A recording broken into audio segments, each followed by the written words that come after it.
I can't take it anymore. My mind's about to go to war.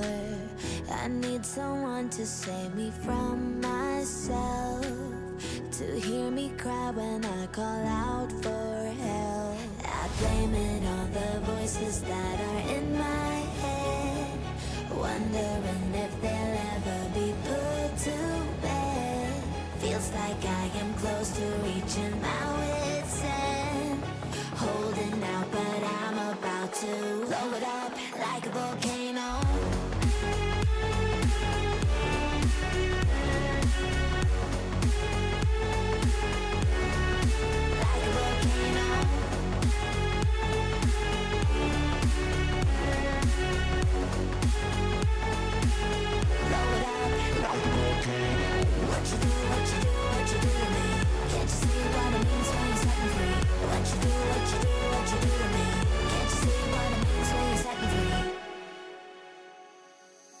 Another day to lose control. There's a fire in my bones. My sight gets blurry, pushing back the tears. Should take a leap of faith and face my fear. I blame it on the voices that are in my head, wondering if they'll ever be put to bed. Feels like I am close to reaching my wit's end, holding out but I'm about to blow it up like a volcano.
Got drunk off your life, and I lost myself again. You hit just like a drug. This time I won't let you in. You're playing with fire. No, I didn't numb the pain, but this time I won't collapse like I did yesterday. You broke my heart once again. I won't buy the dust in return. I can't give it, I can't give it, I won't give it this time. You broke my heart once again. With your bad, but you're bad for me. I can't give it, I can't give it. I've already run with the wolves. Far from the light of the day. I can't go back to you. I'm stronger today. Been to the dark side. I don't know. All right, hello everybody. You can see draft coming up on the screen just now, which means we have games getting underway.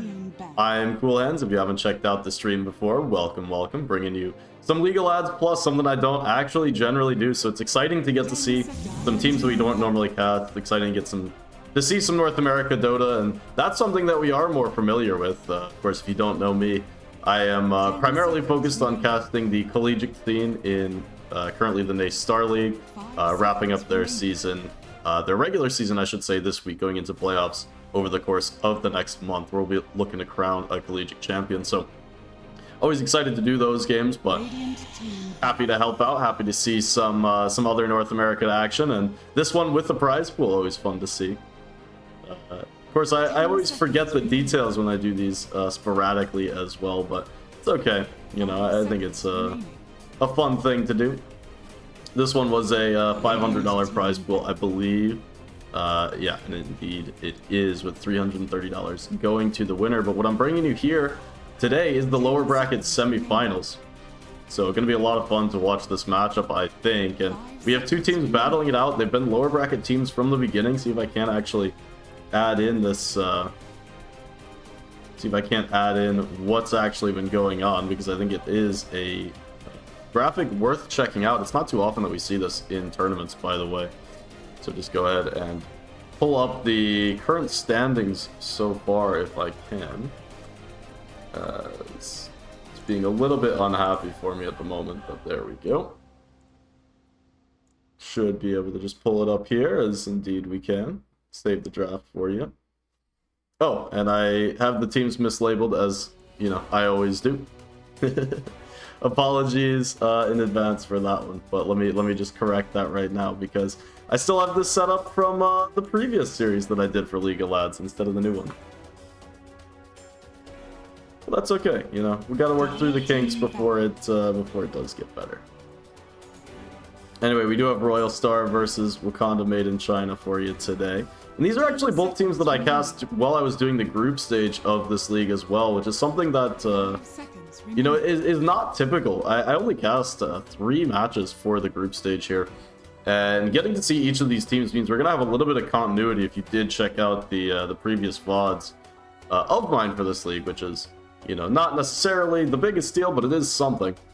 Anyway, both of these teams making their run, starting in the lower bracket for that first round, even with 2-1 victories in that first lower bracket round. And so far, they've been making the run. So far, both teams actually needed all 3 games to qualify forward, and only one of them going to make it out of tonight's matchup. Royal Star, the admin team, they looked strong at the beginning of the group stage, but ended up falling to 5-3 here in that group number 1. You know, conspiracy theorists among us might suggest that they did it intentionally. Admin team was getting a little bit of hate, you know, can't run the league and go undefeated 5-0 into day number 2 of groups. All of a sudden, you know, stop watching and they drop out of that top 2, qualifying up to the upper bracket. And, well, they've been winning ever since, back on top like they once were at the beginning of the group stage. Similar story for Wakanda made in China, except for the fact that they... well, they had a little bit rougher of a run of it, losing the tiebreak. Actually, I believe both of the teams lost tiebreaks in order to fall down, so it was a little bit extra gamesmanship going on. But losing the tiebreak, the 3-way tie for the top of the group, and Wakanda made in China was kind of winning and losing games as the group stage did go on. Of course, only a 2-day group stage, so they all do meld together a little bit, but not jumping off to that same 5-0 start, only to, you know, crumble towards the end. Either way, just a little bit of thought going into this game. If you do take a look over at the Wakanda Made in China ranks all the way over there on the right side, it is, of course, Royal Star being on the wrong side compared to where they're drafted, but hey, I don't control those things. I'm just the guy who made the graphics poorly. But you'll see Mortal down there at Ancient. 100% accurate MMR for him, by the way. Dotabuff never lies. Exactly where we'd expect him to be, and exactly what we'll see performance-wise out of him. So going to be a little bit of a struggle for Mr. Mortal, but hopefully he can rise to the occasion instead of settling down onto his old habits. If you can't tell, I'm being somewhat sarcastic. He was in here earlier saying that you know, Dotabuff likes to lie, which it does if you turn off your MMR tracking or your profile tracking, excuse me, the data collection aspect. And if you did that a while ago, it's very understandable why, but in building out these graphics, as you can also change this one, but in building these out, I did just grab people's rankings from online, as it is just the easiest to do so. Always great when I start off the graphics with the wrong ones on the screen. Oh, did I fucked it, didn't I? Yeah, pretty sure I just fucked it. That's okay. You get to see this live in box exist on the screen until I can go in and fix that later on, I think. A little bit silly, but what can you do? What can you do? There we go. That should fix it. Anyway, into the draft. I've rambled on long enough, and, you know, feel free to tell me to shut up. I think no one does, and that's why I get the way I am. But into the draft, I mean, we see a pretty strong lineup coming out from Wakanda Made in China so far. I'm surprised that DK did make it through, actually. It's been one of the heroes that we see banned in the majority of the games, and Royal Star deciding they're not too scared about it. One of those things that I didn't get a chance to check out before the game is what these players, excuse me, actually do like to play, and something I do like to take a look at before the games. But with this 3-4 pick from them, the Razor and the Tiny, the draft is shaping up pretty nicely. They're gonna have an active support to pair with the DK. That's gonna be Tiny. Jakiro's gonna exist to make up for any shortcomings that this Razor is gonna have in potentially pushing out lanes, and wouldn't be too surprised to see the carry Razor come out. I've been seeing a little bit more of it. A little bit more of a tempo hero. The Sange buffs in the most recent patch with the extra evasion, the extra status res, they feel pretty nice. It's easy to go Halberd. It's always easy to just go SNY if Royal Star do pick mostly magic damage lineup, as they do have so far as well. So their draft just feeling pretty solid to me. On the other side of the river, Royal Star, maybe a little bit more unconventional. Enigma, not a hero that I've had too much experience with recently. Timbersaw is always a nuisance to bring down, and will be able to plant himself in a lane and just kind of continue to play there forever and fill the same niche that the Tidehunter can in a lot of games, where you do just walk at the opponents and dare them to go on you. But, you know, Wakanda so far, they've got pretty significant magic burst damage to do just that, and might be able to catch him in that initial jump. Between Tiny, DK, and Jakiro, you just drop the Macro Pyre down, and there's some issues. But Royal Star really are going to be banking on this team fight combo, where you have Enigma, you have the Freezing Field going to come out from the Crystal Maiden. Hoodwink's going to be pumping in damage from the backside, see if he goes Mage Slayer, or maybe just going to go for kind of a Glepnir rush and be a pretty hefty damage contributor from the onset of this game. And see how they do decide to go. And I think that Hoodwink right now is not going to be the priority target to jump on from Wakanda Made in China. And if Tiny's not finding him, he can just exist on the side on the Squirrel and continue to pump out damage. And it's one of the annoying things that the Hoodwink can do from a support position as the game does scale later on. And the last big lifestealer coming through, so there's your one right-click hero. It's not a hero that actually matches up amazingly into Razor. We've seen the new advent of this, like, Radiance Aghanim style build-up, where you can use the Infest to not only disarm opponents, but also buy yourself some extra space in the fights. But Razor does persist the static link even when you are infesting inside of him, so you're not able to break it that way. And can be a little bit awkward for a Lifestealer to try to man-fight into DK, try and man-fight into Razor. There's heroes that you're not going to bring down very easily, and if you want to go this long, kind of drawn-out team fight with the Radiance build-up, well, you're going to have to make sure that Enigma doesn't get scouted on the outside of fights. You have to buy so much time for this counter-initiation jump. Choose your hero.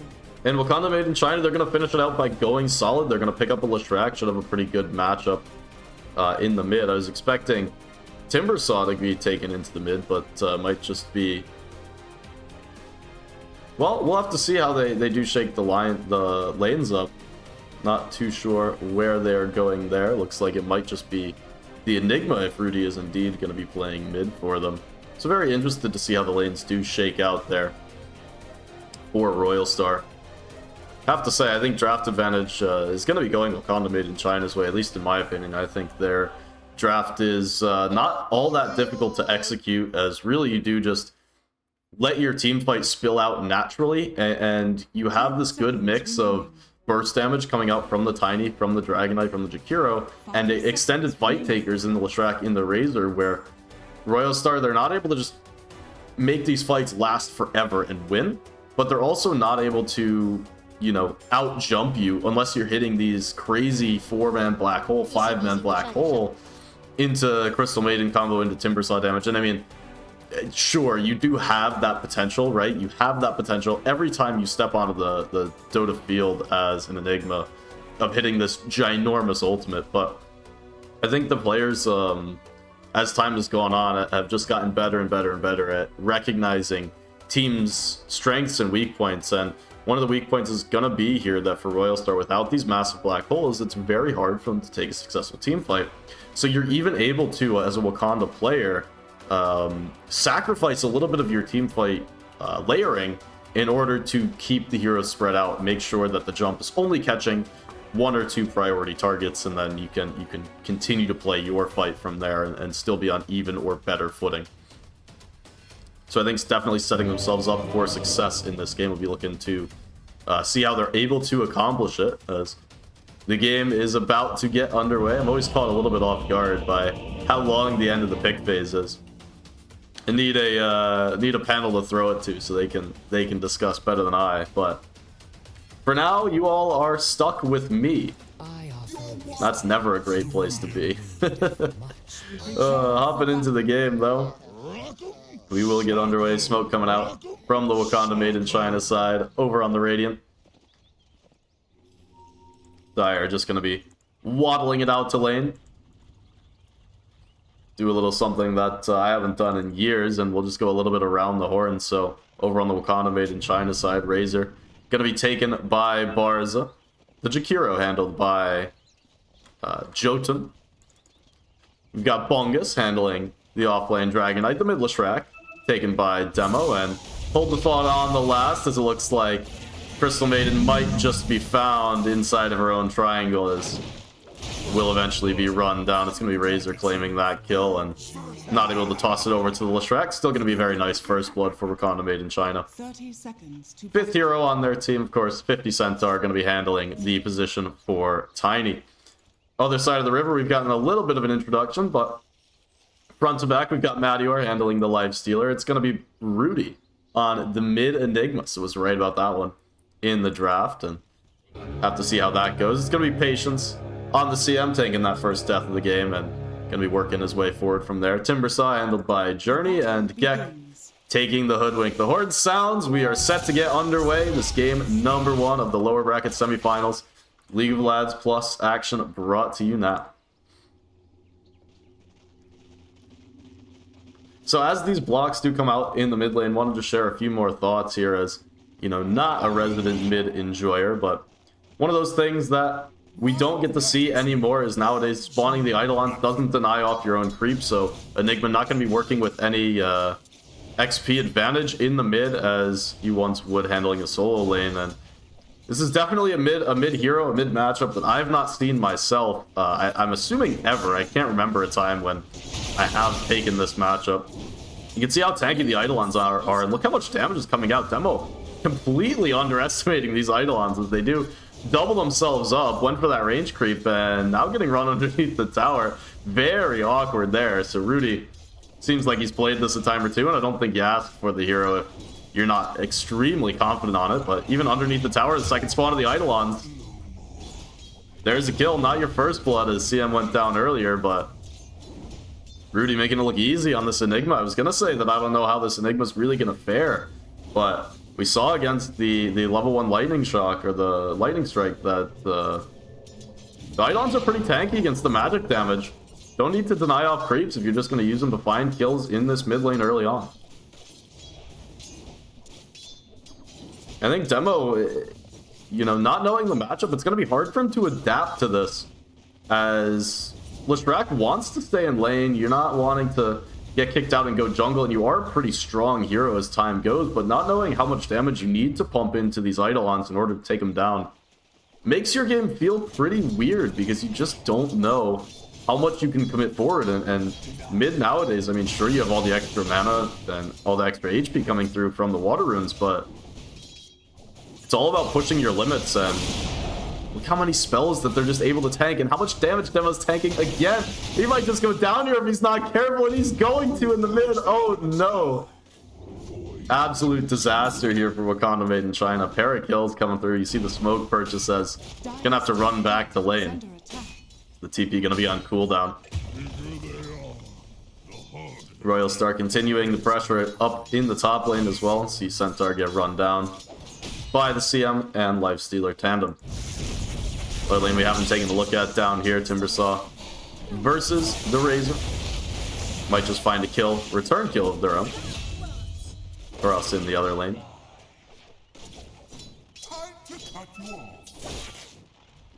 Still, lane's going relatively even for now, Timber. Doing about as well as expected early on in the levels. And up in the top lane, it's actually Lifestealer struggling a little bit to find the farm. Is against Tiny and DK, so a lot of damage coming through when he does decide to step up, but would like to see Madior a little bit happier in this top lane. Does have that kill, so the net worth gonna tell a more true story than the CS chart, but still something to just keep an eye on as time goes. You can see every time Madior does step up into this lane, gets a couple smacks pressed up against him, and not too much the CM can really do at that point. Still, I think all eyes going to be on this mid lane, as look at this, a level and a half advantage. We're just 3.5 minutes in here. Rudy level 5, and it's Demo level 3 3/4. Not even managing level 4 here.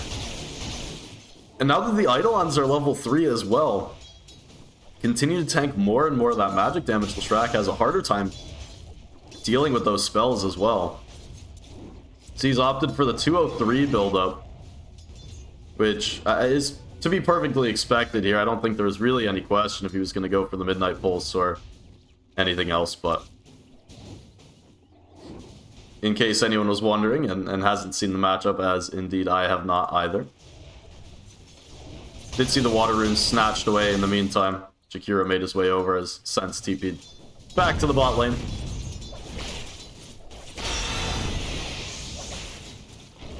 Up down here, catch a nice two-man duel, bruh.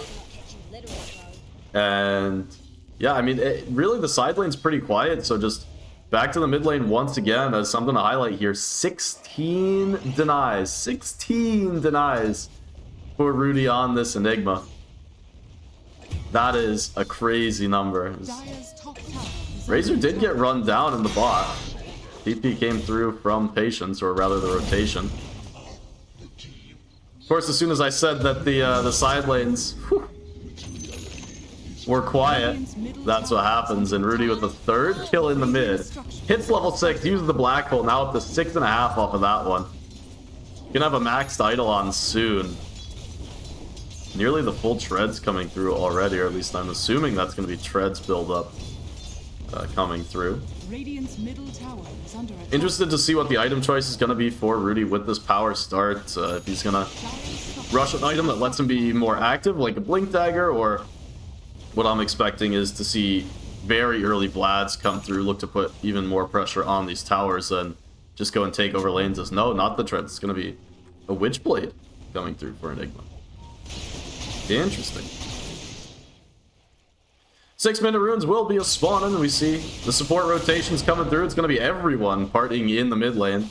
50 Centaur on the rotation, but nicely stopped, or maybe the Avalanche taunt going to be off the mark. Rudy with the wand, able to survive for now, but the dual breath ends up taking him down. The tree throw was in there in time. And Wakanda made in Chyna bring 3. Royal Star bring 3 as well, but they end up losing their Enigma, and that's a pretty massive kill at this stage of the game. As you can see, the net worth discrepancy already starting to edge Enigma's way in this game. Just 6.5 minutes, but Sealess Rack all the way down the bottom of the board, and definitely struggling. He's gonna have a little bit better of a time once he does hit that 6. Is a hero that should be able to recover nicely in the jungle, should be able to, you know, find impact if he is able to secure an 8-minute power rune, or have some other excuse to get involved in the game. And in the midst of all this, side lanes have been left as 1v1s.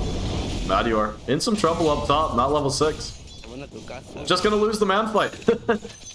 Saw the heroes just punching each other down for the longest time. Neither of them really knew who was gonna win, or, well, maybe I should say Bungus knew who was gonna win, as able to stand his ground and just take down the Lifestealer for free. Bit of a miscalculation there for Royal Star, and gotta be careful not to throw the advantage too hard here. I mean, they came out of the gate pretty strong, but losing too many kills, once you do have that early advantage, can just set you back from that rubber band effect.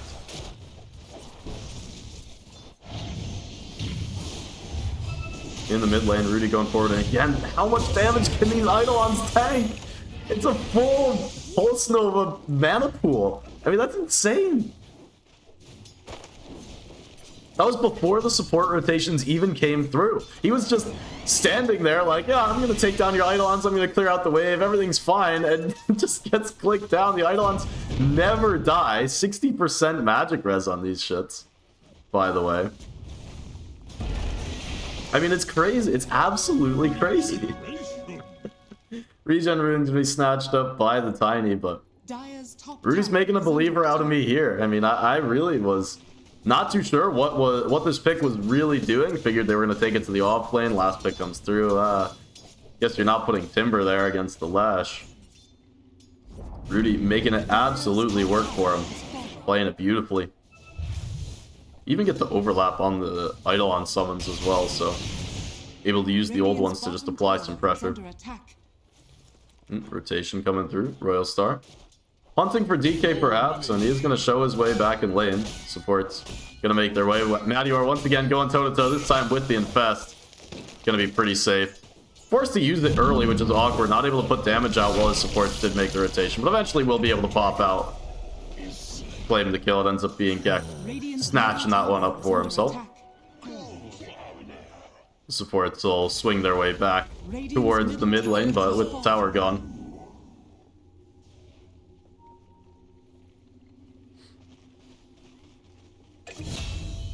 Ooh. Party in the bot lane. Barza finds a kill on the journey, but the return kill is gonna go over to the Hoodwink, who, using that escape ability, runs through the trees and gets back underneath the tower. Bot lane one that, sure, was a 1v1, but it was pretty quiet. Ultimately, ended up being pretty Razor favored. You can see the edge she's got over the Timber Saw here early going, and that's going to be pretty significant for Razor's game, as really is going to be the linchpin allowing them to progress in this game. Sure, DK is going to be making most of the space for you, but you're going to need significant damage coming through from the Razor to deal with some of these heroes as the game does extend, because Leshrac is simply not going to do it from this position, at least not for the time being. So the party is on Orchid completed for Enigma, no Witchblade here. Don't really know why I thought that was coming out, but this one makes much more sense. Looking to get himself active early and often, and we'll start it off. Use that Orchid to good effect, as well as the Haste Rune. Grab the kill onto Tiny, and they'll set up on the tower as well. Still interested to see if he does bring the Vlads next on Rudy, or if it is just going to be left to the wayside. Radiant's bottom tower is under attack. Dire's middle tower is under attack. But 10 to 6 here, 11 minutes in. Radiant's bottom tower has fallen. Things looking pretty nice for Royal Star, but still hovering pretty even in terms of the net worth, as side lane chorus really not appreciating how much pressure and presence was put by both teams in this mid lane. Secured Enigma's game pretty well, but they're going to be feeling the pressure. They're going to be feeling the need to get Black Holes down on the field to get their side laners back into it. For now, it's the supports and Timber trying to make up for it, and Razor in a lot of trouble. Tanks up that CM ult and goes straight into the grave. Still some low heroes from Royal Star down here, but with Rudy showing up, not very interested in engaging on this one or Wakanda. It's going to be the Black Hole dropped over. No real way to cancel this one out, but maybe Demo can live. Now the Eidolon's dropped on top. We'll just punch him in the face, and even a second kill goes his way. Rudy with 3 here. Might just end up going down, as just about everyone dies in this odd little jungle skirmish. Kind of felt like both teams were just getting baited in longer and longer. Like, neither team wanted to go, and then it's like, well, they don't want to go, so we're going to go. And just kind of back and forth. I mean, we saw it with Enigma shows up, right? So Wakanda made in China, they're like, we don't want to get Black Hole. We're just going to stand over here. And it's like, yeah, but they're pretty low. we can just poke back a little bit. Now this Black Hole gets committed, but it's on 1. It doesn't find the kill. A little bit messy. Madior, armlet completed, so gonna be his time to run forward. A little bit of pressure, forced out a TP or 2. At least some movement towards that top lane. And it is gonna be Timber just taking over this bottom half, so pay no mind that he's pretty unhappy, pretty poor in this game. Journey will just be sat down here, making sure the lane stays pushed out for the foreseeable future. Up in the top lane, Madior got avalanched, but the rage did come through in time, and now with Lashrak and potentially a bit of problems. Not even able to take down the Crystal Maiden, as did eventually make his way into that death timer. Gonna be just 30 seconds on the deck, and he'll look to reset and get back involved straight away. Ooh, Orchid in the mid. DK up a bit far, taking the tower. Did find the tower for himself, but Rudy putting so much damage. These Eidolons are no joke. Don't even need an aura item to empower these things. It's crazy to me. And there it is. There's the Blink Dagger. Black Hole still on cooldown for about 45, so no Blink reveal really coming out here, but gonna be holding on to it for now, continuing to farm up. So I suppose I'll just go for the Blink BKB build. This is what I was a little bit worried about, actually, for the Enigma. I saw it picked up in lane. It's gonna be a nice support pick-off demo. Finds the kill, but now the Orchid Rudy blinks over to the front, gonna spawn the Eidolons on top of him, and the Malphistun just holding him down forever. The toss back, they're gonna look to try and trade out Enigma, and the Dragon Tail is there. Blink Dagger also picked up for Bungus. So they will find the mid lane trade after securing the Hoodwink for themselves. So Wakanda made in China gonna be pretty happy about that one, especially considering that that the Lashrak is still struggling to get on the net worth chart. But anyway, back to my point. I mean, the thing that I was really concerned with when Enigma gets picked up in the mid, I mean, laning aside, because, you know, having not seen the matchup, who knows how that's going to go, but is what kind of impact do you have that you don't provide from the off-lane role, where if you do just go this Blink BKB build, do you really have enough on your team where you're kind of shunting your Timbersaw, right? He's not getting that mid lane XP, so he's not going to be as ahead. He's not going to be doing as much damage in these skirmishes. And as a Blink Black Hole bot, you don't scale nearly as well as most mid laners that you could pick up. So Rudy, I think, still going to have to prove a little bit the viability of this pick. And the early Black Holes are instrumental. I mean, he's 9-3-1, and I'm talking about how he can potentially fall off as this game does continue, because it just feels like with the side lanes going the way that they did for Royal Star, they could struggle later on in this one if they're not able to abuse the tempo of their mid being so far ahead. And it's a weird thing to think that way. I mean, the net worth is about even, so it's not like Royal Star are really, you know, abusively ahead. It's just these individual matchups that could cause problems. The smoke on smoke, it's going to break. Bungus found the support, but it's going to be Rudy straight behind. Able to get down the Eidolons and blink off to the side. It will lose the Hoodwink, but more importantly, they get the Enigma out as 50 Centaur wasn't able to connect on the Avalanche there onto Enigma.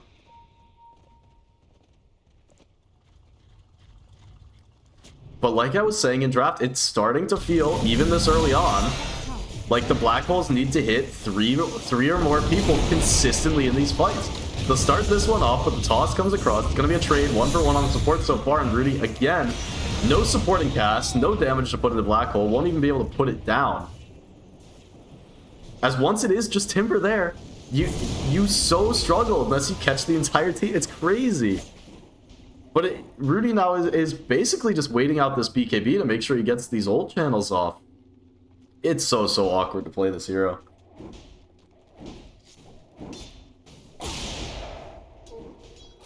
Shard does come through. So Rudy, looking for more of a tempo way into this game.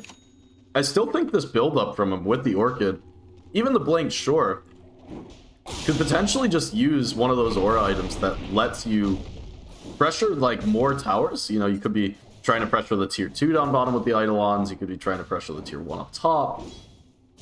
Would both be viable kind of avenues, but going this pure team fight route, it's very do or die. I mean, it feels like every Black Hole, you can't commit it unless it's perfect because you feel the weight of your team on your shoulders, but need to be tempoing him out to prove that, you know, you wanted this hero as your mid laner. Anyway, I'll stop harping on it. I feel like I've been talking about it for long enough. Everyone gets my gist. Demo bottles up the Invis rune in the mid lane.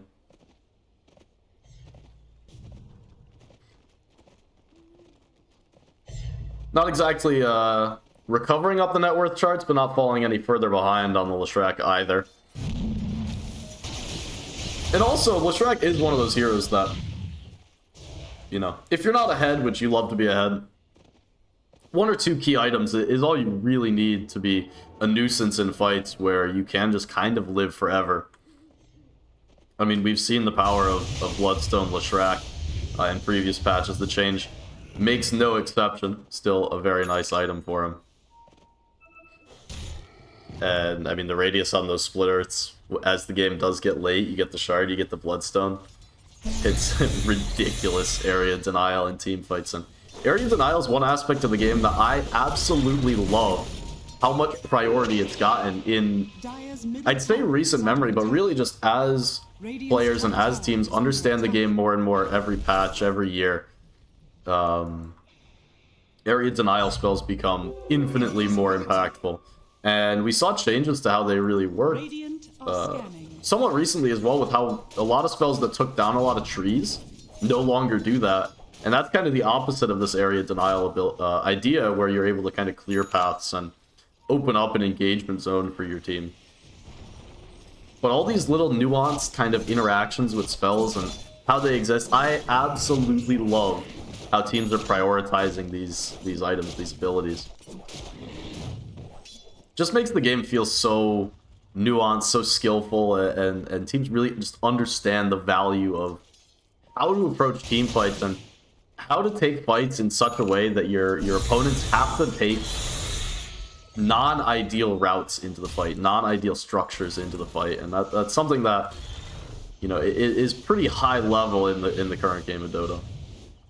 Smoke Gang gonna connect on the journey. It's been a little while since we've had a kill, and this one, well, they'll drop the abilities for it. Macropyre goes down. They're gonna hold on to the Dragon Form for now. I'm actually very interested that Bungus didn't pop the Dragon Form immediately, but they won't need it to take down this tower. See what the call is. They could decide to go into Roshan with that potentially. Looks like a little bit of split thinking from the team, as instead Wakanda Made in China looking to control up enemy Wisdom Rune area. Radiant's top tower is under attack. They will make their way up towards the tier 2. Now on the other side of the river, it is being controlled by Royal Star, so Dire's bottom we'll tower still end up is going under 1 for attack. 1 just Radiant's on top opposite tower sides of the is map. under attack. Dire's structures are fortified. And I think these periods of time where there's even trades or there's just a lot of farm going on, these periods where it has just slowed down, and it certainly has in the last 5 minutes or so, definitely are favoring Wakanda Made in China, even though we have seen some key items come out. You know, the Radiant's going to accelerate Madior's farm. Rudy going to be working towards the BKB, and that is a big item. Are scanning. But I think that the Wakanda Made in China draft is just going to scale better. They're going to come up with answers. Razor can carry them through the early tempo, but we've all seen the threat of DK late game. We've all seen the threat of Leshrac in this mid to late game. There is room to grow on these heroes.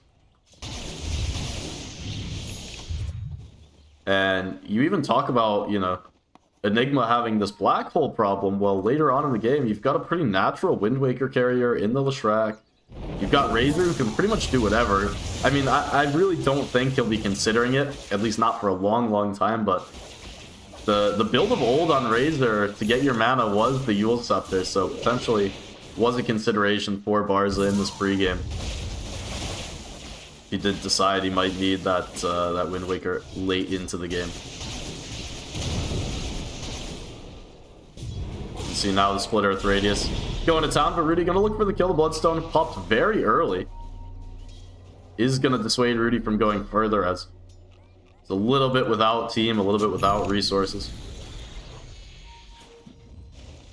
Madior having to be a little bit careful. They put the ward up on the high ground, but don't really want to face check the hill, even if you do have some idea of what's going on. Smoke comes out on the backside. Rudy and Gek looking for the angle in with the black hole. This could be the fight to do it. Rudy, he's going to be looking for the jump.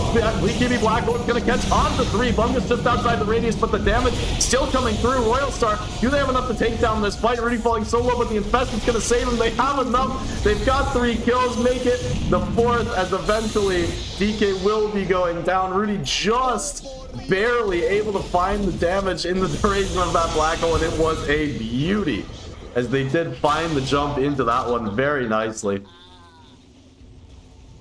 Talk about needing to hit 3+ heroes, 3-4 heroes with these black holes. Well, absolutely, he was able to do it in that fight. As you can see, the fight just breaks out. He's up top. He's waiting for that jump, waiting, finds it. All of a sudden, heroes aren't dying. You see Timbersaw gets low, has to exit the fight. Enigma gets low, has to exit. Lifestealer runs out of rage duration for a second. You wonder if there was enough damage, and absolutely there was enough damage. The hole certainly providing the control that Royal Star needed, and all of a sudden, that net worth lead is going to jump up to 5,000 advantage for Royal Star. They take down the tier 2 tower. They've got control of this bottom half towards the Roshan as well, and it's going to say a potentially ill-advised TP, but going to be cancelled out as Jakira would have made his way into the grave should he have completed that TP. Looking to control this Roche area. Still, it is hard for Royal Star now that the black hole is on cooldown. Most likely just going to have to cede their control of this half of the map. Bars was looking for the chase forward, but not able to connect there. BKB Manta available for the Razor. Going to be working just straight towards the Satanic. Starts on the Roche on his team, taking the gate towards top, as they're going to set up for when Roche makes his move in about 10 seconds. Barza makes sure to get clear of the gate before taking it. Doesn't want to get bashed by the Roshan. Journey, the blink comes through. 50 Centaur even canceling out the Timber Chain there. They're going to have enough control here with the toss. Even a Dragon Tail for good measure. A little bit of an iffy read there from Journey with the Roshan making its way towards top. It was a pretty natural play for Wakanda Made in China to make this rotation where they come through the gate and just kind of clear out any Royal Star heroes that may be lurking trying to contest this Roshan. And that is exactly what they're able to find. Aegis should go their way. Not likely to see contests coming through from Royal Star, as Black Hole gonna be on cooldown just a little while longer. Radiant are scanning.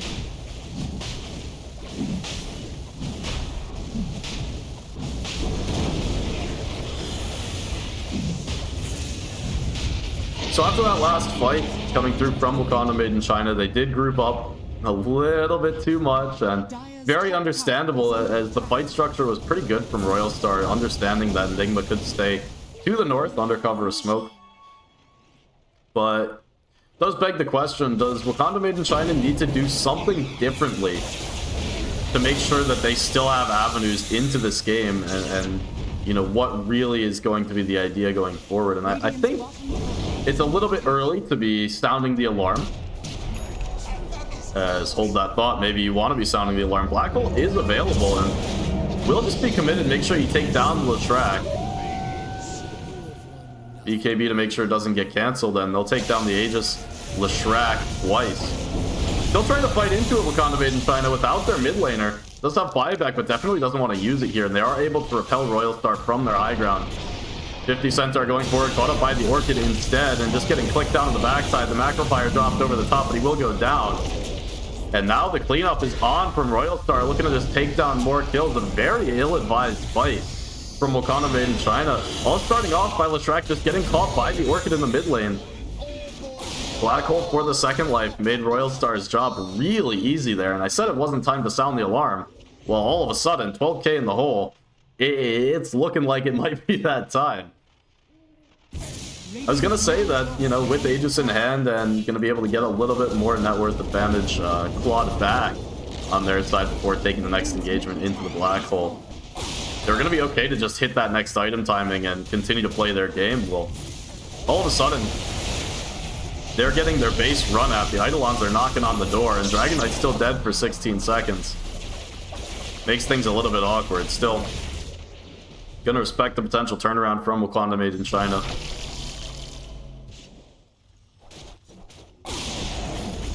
As it was the Bloodthorn finished off for Enigma as well, so the more items he gets, and really this next one's gonna be the kicker, the Hex. Scythe of Ice gonna come through. Do make Enigma, you know, a viable hero to still do things while the ult is down. I mean, for now it does kind of feel like 70 seconds and Enigma not really able to do much with this spell on cooldown, and you see that's why Royal Star are forced to back off so hard. And it's exactly why Wakanda Made in China are hunting. Unfortunately, they are hunting in the wrong direction, as Royal Star grouped up on the bot half underneath this ward. Pretty good positioning to break potential smokes from the Royal Star side. Potentially a little bit distributed on this bot half, but they have a pretty good read, Royal Star, on what's going on, and it's not the hardest read to make. You know, enemy team wants to run at you when they respawn. They have their high ground knocked on, and you don't have Black Hole, so always good to get in the position. And it helps this bot lane is shoved all the way, and creeps are knocking on that tier 3. Dire are scanning.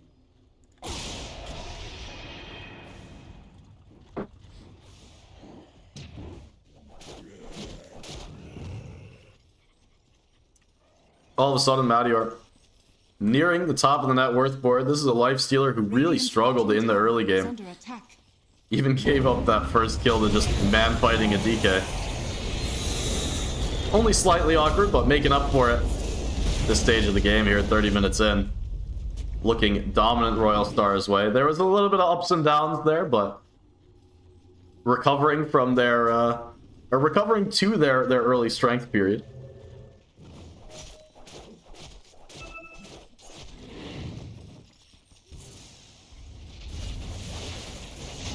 You can just see Wakanda Made in China.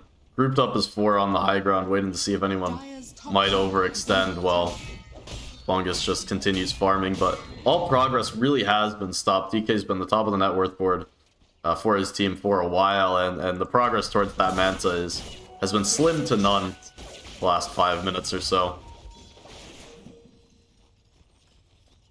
Little 3-man smoke coming through from Royal Star. It's Madior leading the way. Doesn't actually break on the Razor. Too speedy of a hero, the Electric Man.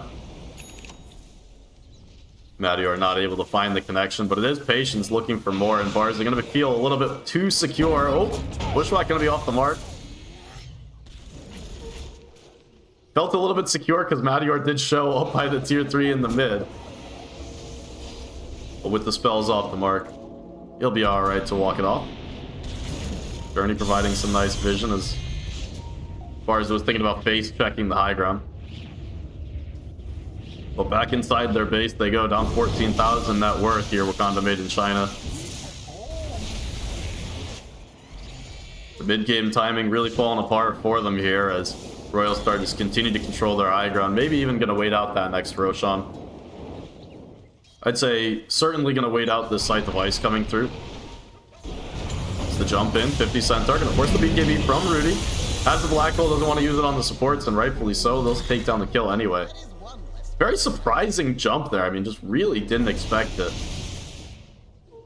Was trying to take advantage of the ward and go for a little tossback play, but not able to connect. And you need to be really careful with the tossbacks.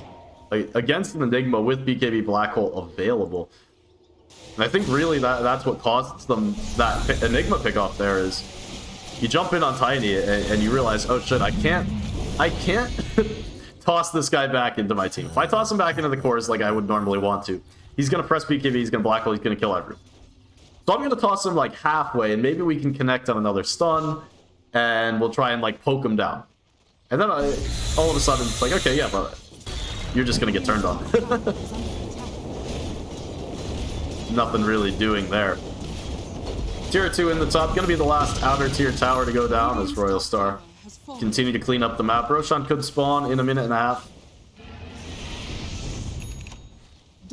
But 3 heroes atop the net worth board for them. The Scythe of Ice completed for the Enigma, as well as the extra Eidolon damage coming through from that level 20 talent as well. Dire's bottom tower is under attack. Aghanim Scepter delivered out to Madior. One more tool. Talked in the draft about how the Aghanim Scepter really not the best item this game for the Lifestealer. We've seen the resurgence of this Ags build on Lifestealers recently, but not able to dispel the static link by jumping inside of the Razor. So, still somewhat awkward, but not without its merits.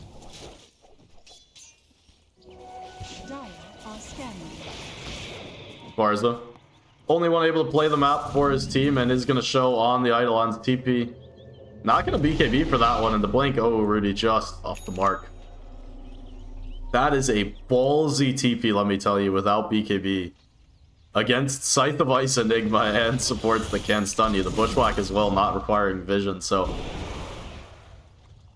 Very bold to TP without that yellow aura around him. Works out, able to get himself back to base and try and extend, try and take their triangle and hold up here for the time being. It's gonna be Royal Star this time from the low ground. They're gonna try the toss back play onto Madior. Madior falling low, the Dragon Tail with the Black Hole over the top. It's gonna catch 3 again and it's gonna kill off everybody. Oh, you worried about him not having impact on this Enigma, or I worried about it, but he's found the hole time and again. Never had to answer the question, well, what if you only hole 1 or 2?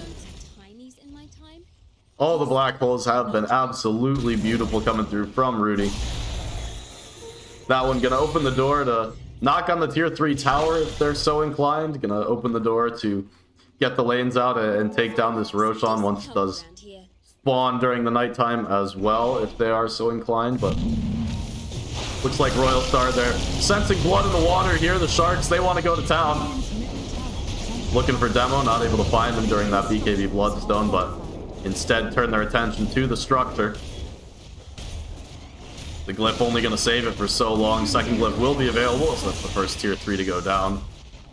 With heroes spawning, see how long Royal Star want to stay up on the high ground. And the answer is going to be long enough to take down the mid set of barracks. Timbersaw in the mid, 50 Centaur, able to find the blink, the toss back as well, keeping him inside of the macro. Fire Timber does get burned down underneath the tier 4 towers. Royal Star did come forward, seeing if they could do anything about that kill, but unable to save their buddy still. Maybe not going to get punished, maybe they are. Patience. Grabbed, it's the 2 supports, or 1 support and the Timbersaw. Going to be going down at the end of the day.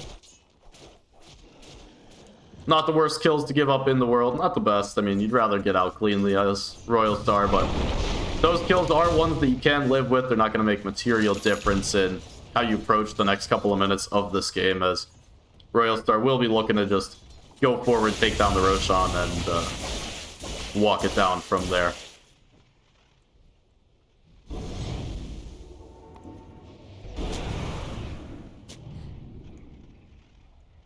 So 18k in the hole, 31 to 18. Wakanda Made in China really starting to struggle. Down a barracks as well. Need about the dream fight, as they are set up for the Roshan. It's going to be spawning in 4 seconds. Someone stick a toe back in there, guys. It's going to be spawning up just now. But instead, going forward, looking for pressure onto the tier 2. This tower damage not going to be the worthwhile one. We'll be able to take it, as Royal Star staying set up down bottom, at least as 3. Running back, maybe towards the gate, as they want to control for this Roche area. A little bit split up as well, as the Obs ward here is going to see this rotation coming through. Yeah, they're going to channel the gate. Wakanda Made in China, they see it, but they're going to be forced to back off. Didn't have vision of who was coming through the gate on the other end. And Royal Star just gonna walk into the pit and say, yeah, it's fine. We're just gonna get the Roche as planned. Had a moment there where Wakanda Made in China were able to sneak this Roche away. Maybe something could have happened there. Can's gonna come through, they are looking to connect. But Bungus running out of duration on the Elder Dragon form as well. Sends the Mantas in, they're gonna see that it's pretty low. It's a very hard jump. Yeah, 50 Centaur not even gonna try it for himself. Just back off of there as Aegis for Lifestealer. Just not finding a connection there, as able to TP away on Bungus as well. Gonna need a miracle defense coming through. Wakanda Made in China if they're ready to stay in this game, as the refresher nearly completed for the Enigma. That'll be one scary Enigma, by the way. Double BKB, double Black Hole, double Hex. All big spells to work with, and even propped up by potential Infest save from Madior. Would just be able to control the team pretty indefinitely, and Rudy has been absolutely on point with these Black Holes. Toss play, and they're going to try and throw the Timber back again. They found success this way one time already. Can they do it again? Journey, well, he's living a long time up on the high ground, able to Timber chain away. Rudy finds the Black Hole. It's going to be on 2, but it's on the 2 cores of Leshrac. Even with the Bloodstone, well, maybe. He's trying to jump away with the Overseal Totem. They will take him down, and Demo's still hanging around over to the side. Madior infested up, found the kill onto the Razor, and Demo, even though he is living, even though he's hanging around, not able to do too much to repel. Bungus pretty low as well, but it's Madior up on the high ground. The buyback coming through. 50 Centaur trying to live, trying to hold him off. Toss gonna hold Madior in place for the time being. The Yule Scepter as well. Bungus now turning onto him. Infested gonna drag him back underneath the tier 4 towers. The BKB trying to bring him into the fountain. Madior, you can cancel this at any time. He doesn't need to. He's gonna rage DP right in their faces. Claims the kill. Oh my goodness. We've seen the Lifestealer Infest plays go wrong, by the way, as people forget that you can cancel that Infest early. Get TP'd back to base or something. Looked for a moment like they might be able to drag him back into the fountain, but wasn't to be.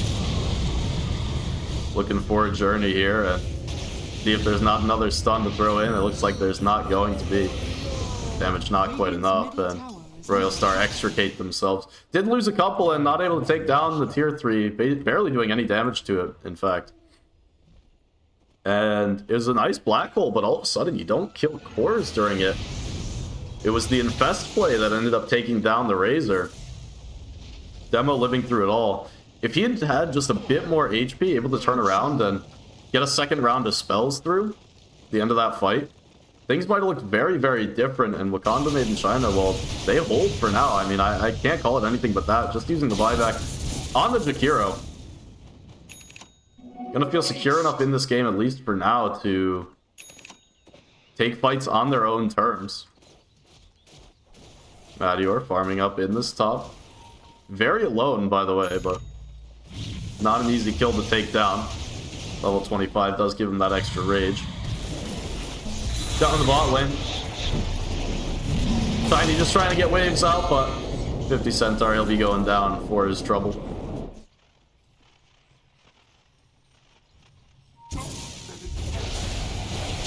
Madior spotted in the mid, but who's found who? The static link inside of himself. Oh, the TP not going to find him. The Abyssal Blade is there, and Barza trying with that. Second static link.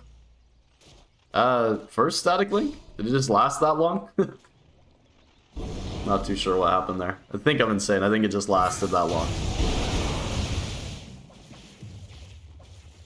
It's the second time Barza's made this, like, psychopath TP without the BKB. That time it was into the Abyssal Blade as well. But even if the Abyssal wasn't there, Hoodwink was in the area. Hex comes forward, the Fountain Leshrac. Bloodstone not able to be activated here, and he will just go down. 80 seconds in the hole. No buyback for Leshrac either, and well, the Miracle Hold I was talking about just got a hell of a lot harder. Not gonna have the Dragon Form to work with either, and Rudy in with the second round of that Hex. Refresher Shard was committed as well, so second round of the Black Hole available, but no BKB to work with this time. Parahero's dead with no buybacks, and Royal Star, they know it, gonna chase forward all the way outside of the fountain, looking for toss play potentially. Not gonna find anything though, and it's just Barza and Bungus against the world. Healing up in the fountain for now. Need to hold for 36 seconds to get Leshrac back alive, and that's gonna be a hell of a fight. Buyback gonna come through. 50 Centaur looking for the toss play, looking to drag heroes back into the fountain, but not able to bring Timbersaw all the way in the black hole. It's gonna be committed. It's just gonna find Razor, but do you really need anything else at this point in the game? Barza goes down, has the buyback available. He'll use it immediately. Looking to get involved, looking to get active, but still takes damage and forced to get back into the fountain. And that's kind of the story of this game, as they'll be dying inside of the well. Meanwhile, the Ancient exposed, getting taken down, and good game gonna be called. Royal Star finds the game #1 victory in about 43 minutes. An Enigma mid. Who could have asked for anything better?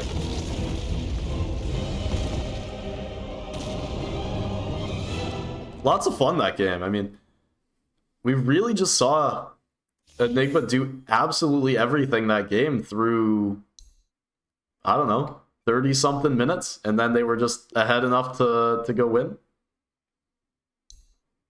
But super even game, super tight for a long period, and then we just saw a couple of black holes able to do it.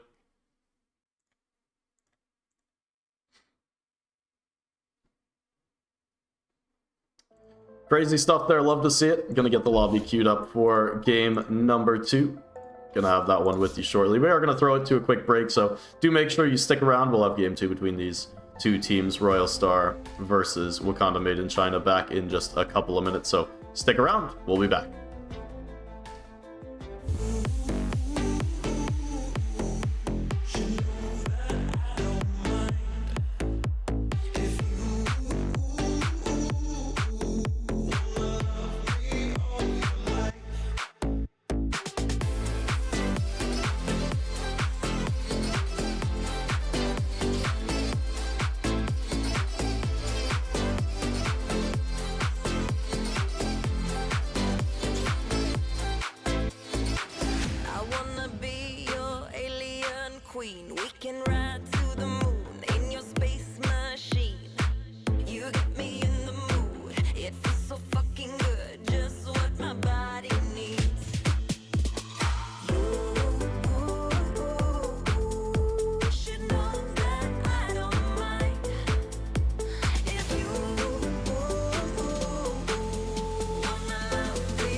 I can't take it anymore.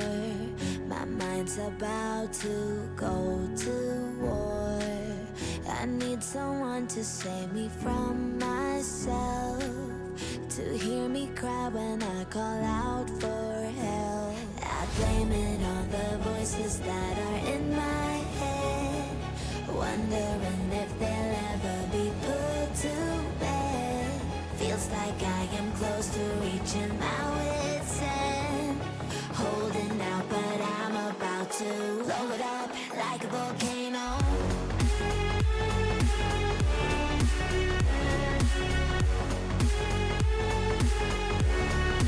Like a volcano.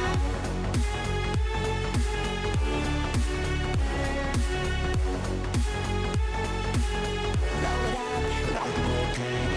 What you do, what you do, what you do to me? Can't you see what it means when you set me free? What you do, what you do, what you do to me? Can't you see what it means when you set me free? Another day to lose control. There's a fire in my bones. My sight gets blurry, pushing back the tears. Should take a leap of faith and face my fear. I blame it on the voices that are in my head, wondering if they'll ever be put to bed. Feels like I am close to reaching my wit's end, holding out, but I'm about to blow it up like a volcano.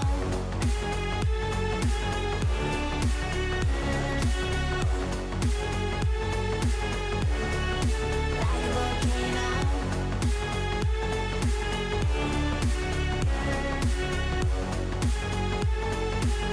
Blow it up like a volcano. What you do, what you do, what you do to me? Can't you see what it means when you set me free? What you do, what you do, what you do to me? Can't you see what it means when you set me free?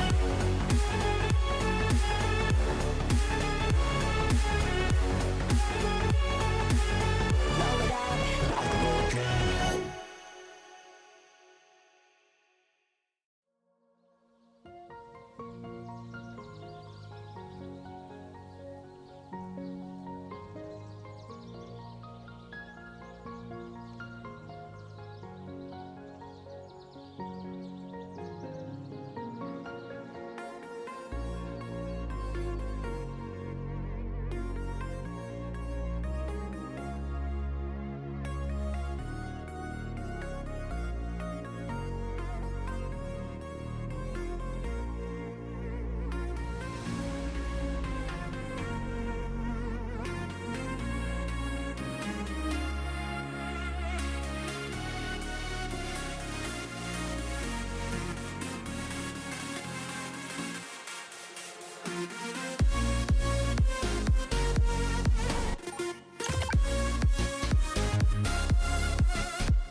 Alright, we are back. Draft is underway for game number 2, Royal Star versus Wakanda Made in China. If you're tuning in just now, Royal Star taking game number 1 with that last pick Enigma, not last pick Enigma mid actually, with the Enigma mid that we didn't realize was going mid until the last pick. That's how I'll call it.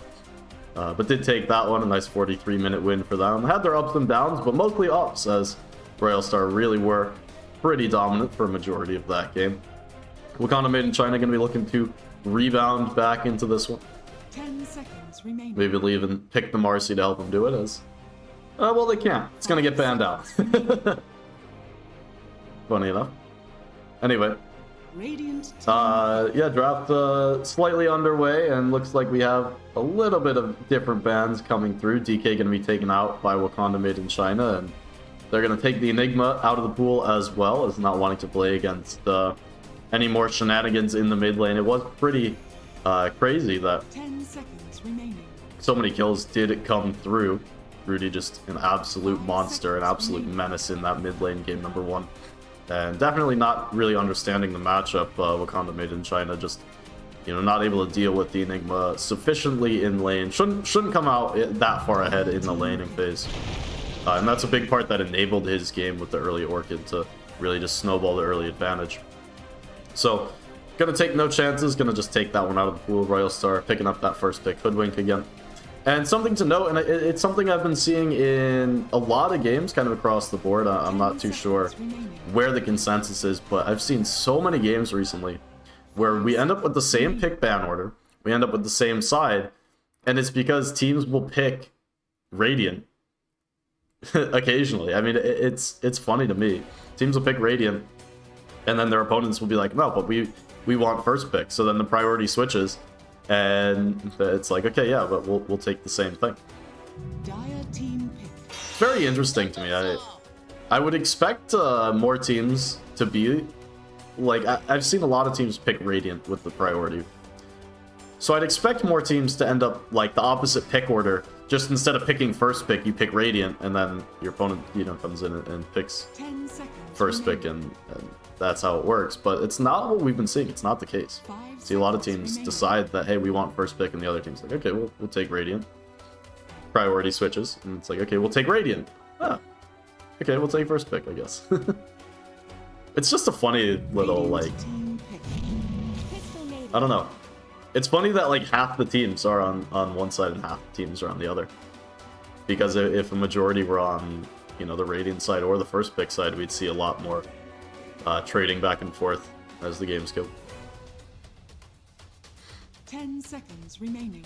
Anyway, into the second phase of picks, I've always said that this, you know, picks 3 and 4 is really when you get to set the tempo in the draft. So, see how Wakanda made in China wanna, you know, proceed with this game. Royal Star picking up the Timbersaw, picking up the Crystal Maiden, and the Hoodwink. So, looking to run it back. But Wakanda made in China, showing their supports already. They do have pretty flexible support here. Undying, nice strong 5, and Tiny going to be able to get active on that 4 position. They liked how he played in game number 1, and for good reason. 50 Centaur had a pretty good performance, some nice tossbacks as well. Even when, you know, the chips were down and things were looking rough, was able to find the tossbacks that he needed. Gonna grab the Lina here, and have to wonder if it's not a Lina carry. Could be the carry hero coming out for them. I'd be interested to see if it is a Barza hero. Sorry, just like totally lost what I was saying. But I think that Lina carry is in a good spot now, and as much as we do see it in the mid and has that potential to go for the magic damage or the physical damage buildup, you kind of see the lane against Timber. You're not the most scared against Timber in lane, by the way, and you're one of the heroes that can deal with his level 6 timing. If you hit the Laguna Blade of your own with the Undying sapping his strength away, you know, one quick combo, you can't take down the Timber. So I have to keep an eye out for that one. There is flex potential, of course, coming through into the mid lane as well. And using up all of their reserve time for this 4th pick. Most likely going to see an offlaner here, and not a lot of info to go into, so really their choice to make. They'll pick up the Magnus. Not the most synergy coming through for the Magnus for the time being, so kind of an interesting pickup for me. Definitely a hero that, you know, players do like to specialize in. It's flashy, it's fun, can drag players out of position. The RP has always been an amazing spell, and between Horn Toss, Skewer, even just the raw power in lane, it's a very nice hero to have. Like I was saying, not the most synergy, but not the least. I mean, you can RP into a big avalanche, into, you know, Tombstone being dropped into LSA, so you have that potential. You also do set up this Magnus Tiny lane where you can do the shenanigans of toss into Skewer back under tower and go about it that way. And maybe that's going to be the idea that they do set up for here. Is just that this lane is going to be strong. You're going to be able to be active as a roam squad with the position 3, position 4. Kind of just going to a lane and making plays happen once the blinks do come through. But not seeing really the early RP set. Players and teams are switched. Yeah, I know the players and teams are switched. Unfortunately, when I built the graphic, and it was like this for game number 1 because they played on the wrong side. I didn't build the graphics so that I could switch the side. So, RIP, you know. This is like the jankiest overlay as well, as I was able to find like some netcode to run this draft overlay, but I don't have the background to actually go in to edit the to edit it for myself, which is hysterical.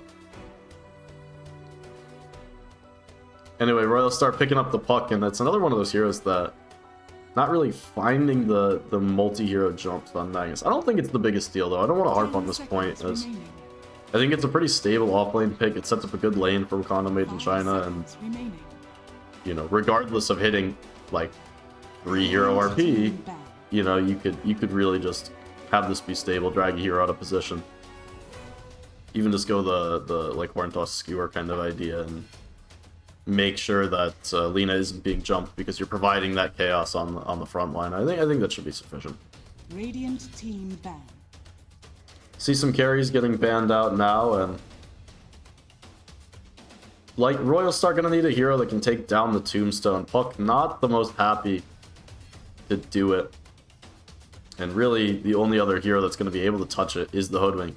CM with the 20 talent, you know, that's the big brain idea right there. CM 20 is gonna be killing tombstones left and right. Now, Slark and TA taken out of the pool. Looks like Sven might just be ignored in the draft, as it's not the most amazing Sven game for Royal Star. That being said, they could pick it up. We go with the Troll. This is the tombstone hitter that they were looking for. That's perfect.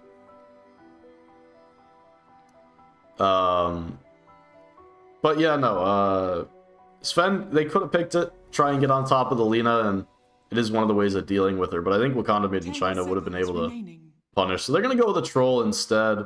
Able to take down the Tombstone, able to get on top of the Lina, kind of similar. Maybe going to go even for an early Blink Dagger. I mean, it's a little rough to go Blink on cores nowadays, but always good to get on top of Lina. Ooh, last pick Lion. They're going to send the Tiny to the mid, or what? Yeah, Tiny headed to the mid lane. That's what I get for assuming that it's pause for Tiny yet again.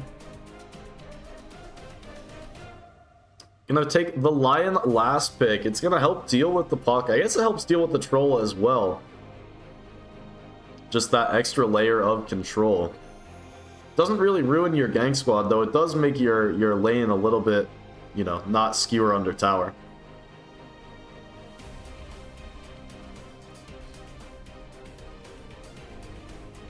So, you know, things are what they are.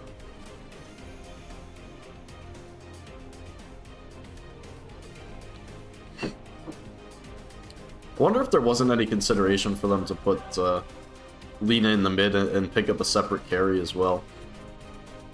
That last pick. Lina against Puck is a matchup that you can take. I mean, it's very reasonable.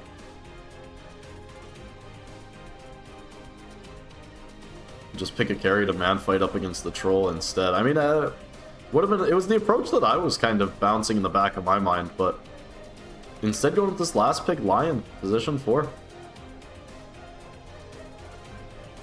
It's interesting. I like the approach. I mean, it shows a lot of confidence for Wakanda made in China. Even after having lost game number 1, you know, they're willing to give this priority pickup in order to, you know, have a little bit more confusion in their draft, have a little bit more flex with the Tiny going into the mid. I'm sure it's a hero that he does really excel on, Demo, is this Tiny mid. So, despite having 50 Centaur with a good showing in game number 1, not necessarily needed. I've got goosebumps. We'll just hop over into the game.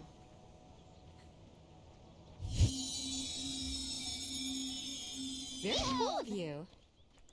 Anyway, draft analysis is not what everyone came here for. Game number 2 getting underway. Royal Star, of course, taking game number 1 in style with the Enigma mid. Gonna calm it down a little bit with the draft from game number 2. Interesting enough, did start out with 3 of the same picks in the Hoodwink. The Timbersaw and the Crystal Maiden, but that's where the draft similarities did end, as Matty are going to be playing the Troll instead of the Lifestealer this game, and no Enigma mids coming through. Gonna see the teams run into each other. A couple men whirling axes, and the vision provided. Journey with the Timber Chain up to the high ground, but they're gonna be fighting into the Tombstone. Need to take that one down quickly. Fighting from the low ground, Journey able to get the Timber Chain away. Barza looking for the next. Not enough. Very awkward little skirmish engagement in this river. Even salving up on 50 Centaur on Lion, looking to get involved, and now Madior potentially caught the LSA. It's gonna connect. The whirling axis to slow. The first blood actually comes down for Gek. It'll be 2 kills for Royal Star. And gonna make that a second for Wakanda made in China as well. 2-man stun comes through. How many more kills are we gonna see before the horn? 3 for 3 so far. Make that a 4 for 3. Bungus the last survivor, and looks like he'll be paying as well. Dota really is a crazy time sometimes. 5 kills Royal Star's way. 2-0-2 on the mid puck. Start out this game. Looks like the bottle being delivered already. Demo not going to be too happy about that one. That's really not the way you wanted this game to start off. Not only do you give up the first blood, when it looked like Wakanda made in China might just have that pickoff onto Madior. Give up the extra kills and not able to get himself involved in kills on Demo, and it's Rudy who gets absolutely all of it. Staying alive till the end, getting the pair. Full bottle put over, full level up as well, or at least most of one. We saw Rudy doing very well for himself in the mid lane in game number 1. The accelerated start only going to make things worse here in this game number 2.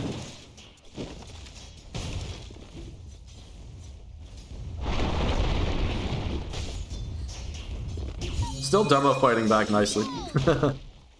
See him putting out the points of harass, and he's a professional. He's been here before. I think we all have in lanes like this, so. Pub's giving him plenty of practice where his team feeds all these kills away. Up top, early kill for Madior here. Able to get involved on the rundown. 50 Centaur just caught a bit out of position.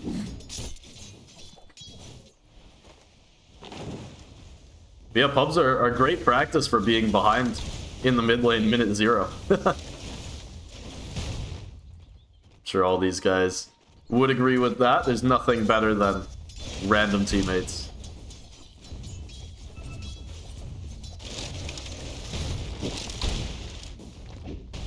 Even takes the CS lead here on Demo. Oh, another kill up in the top lane. Wow. This time 50 Centaur able to get his revenge. Still playing around this hard camp, still getting the ward D-ward battle. Takes down the CM. So I expected things to settle down after the first 8 kills of the game coming before the horn, but looks like it's not going to be that way. Instead, we're going to keep this game lightning fast.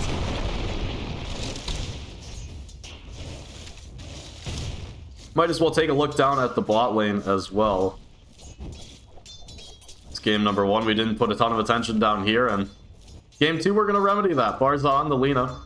Like I said, safe lane Lina in a pretty good state right now. You go for this Falcon Blade, and should be able to just stand his ground in lane against the Timbersaw. Even once Timber does hit level 6, that's generally the time where cores want to go jungle against the Timber. You don't really want to stand in lane against the Chakram, but on Lina, you hit the 6 timing of your own with the Laguna Blade, and you can find the kill. Very reasonable.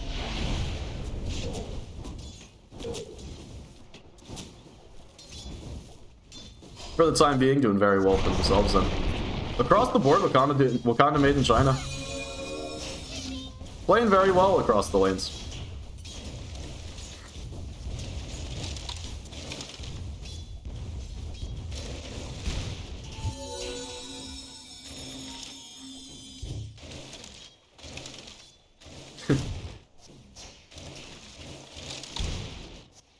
Demo.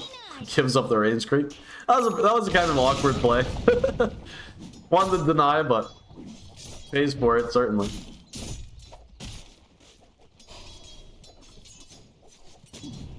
Matt, you are a little bit mana poor up here. What can you do?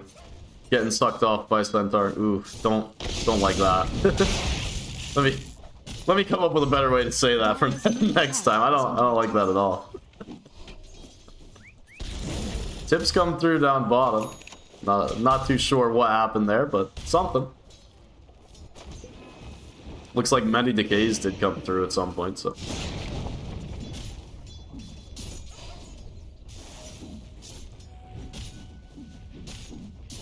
Anyway, now things finally are settling out in this game. Can go a minute without a kill. Rudy looking forward. Not going to toss that last orb forward. Thought about committing forward for the kill, but did the quick maths. Didn't have enough to take down Demo. Fairy Fire, Bottle Charge, and the Wand all available to him. It's going to just be the farm fest in the mid. Actually going to be running it back for Rudy. Make sure he can come out for the 6-minute rune timing strong, so he'll head his way back to base.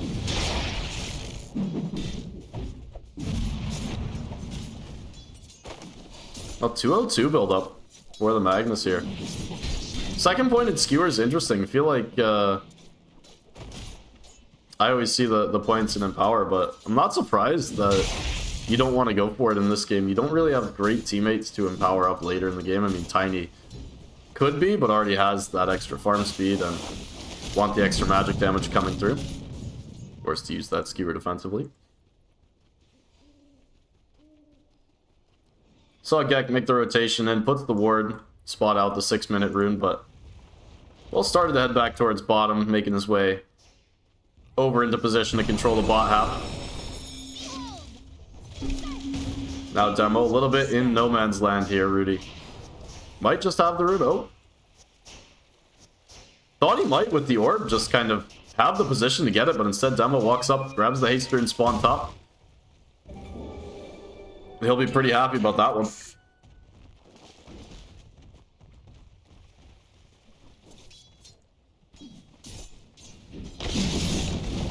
6 minutes in, Bungus looking for the skewer back underneath the tower. Madior will be dragged in, gonna turn and just try and fight. Takes the extra tower shots to do so, but he finds one kill. Bungus forced to retreat underneath the tower, the TP in from Demo. Gonna make sure they do clean up the other kills. It's gonna be one apiece to each of these Wakanda heroes. Gek even in, but the spell is gonna be off the mark. Bungus trying with the skewer, get out down. One more right click, gonna take him. Wasn't expecting the spells to be off the mark, I don't think, from the Hoodwink, because a little bit of extra confusion coming through there ends up skewering back into vision. The Wisdom Rune snatched up by Undying. Jotun able to grab it, even going to run away with the salve as well, so going to get out with his life and the XP. 2 Wisdom Runes for Wakanda made in China here.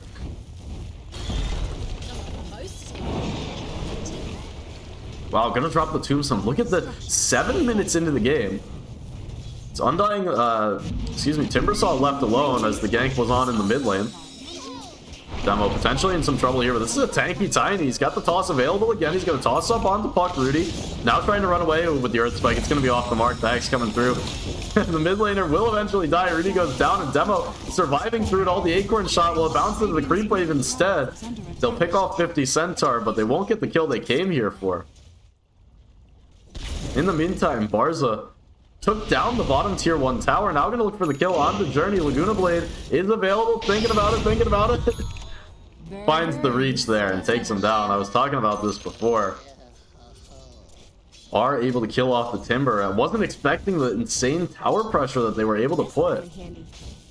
But using that tombstone early on. And Royal Star not going to be too happy with how things panned out the last minute or so. Lose kills and map control. And Lina is going to become a problem later in this game. Gonna go at it again in the mid lane this time. Dream Coil gonna be available. Tiny, excuse me. Trying to run his way underneath the tower. Hold him up for now with the Avalanche and the Hex as well. Looking for the trade kill onto Rudy before he goes down, but not able to find it. 4 heroes in the mid lane for Royal Star, and they'll be able to take down the trifecta. Both supports TPing in, but not enough to hold back these 4 heroes from Royal Star.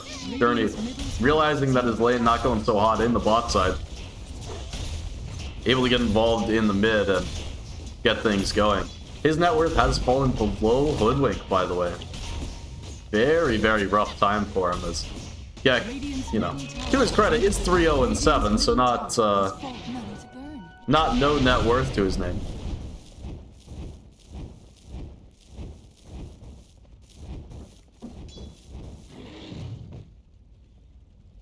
Barza was getting run out by the supports, but able to just walk it off.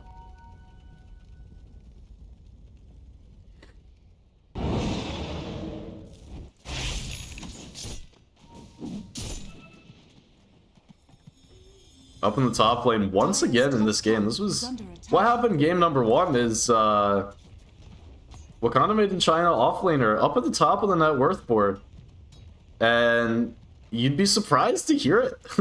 Did die earlier on. Barza was having a pretty nice lane, a pretty nice time. You'd expect him to be up higher, but it's Magnus all the way up top. Shield room. Baiting it out for now. Demo. No Blink Dagger, but with the Earth Spike, they're going to be able to find the connection. Hex as well dropped over, and damage comes through. A very nice bait from them there, as Rudy will get caught in the trap.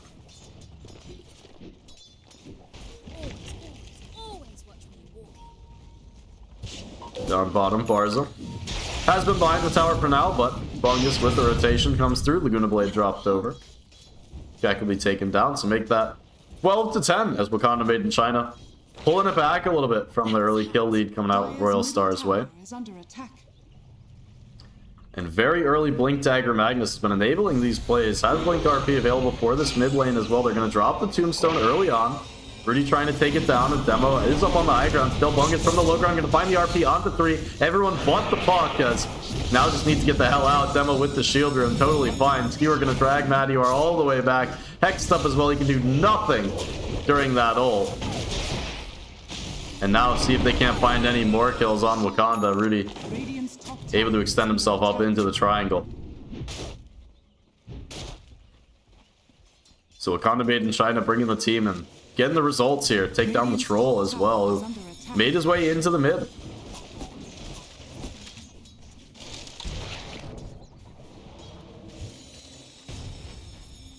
(12-12) here as we approach the 12-minute mark into the game. Tier 1 tower under pressure as the shield rune from Demo starting to run low, but he'll use the end of it to tank up the tower as they'll look to take this one down. Royal Star not too interested in contesting at this point, as they brought their troll once already. We're still working on the Maelstrom, and that one really hurts as a carry. You get called into this fight in the mid. You don't want to give up your tower. Have decent positioning, and you know, looks like you might be able to take down the Tombstone, force Wakanda made in Chyna to decide if they want to fight without that Tombstone or what they're going to do. Instead, you get caught out by this Blink Magnus. Now has to struggle his way back into the game on Mattior. Skewer wasn't quite up in time, but patience eventually will be found. Skewer him back. Well, he's living for a little while, but the tree from downtown, not enough damage. Thought for a second Demo might be making his way up for the tower and just, ooh, piece of candy kill. Check in over on Barza. The Maelstrom is available as he works his way up to the top of the net worth board. Working on that early Gleipnir.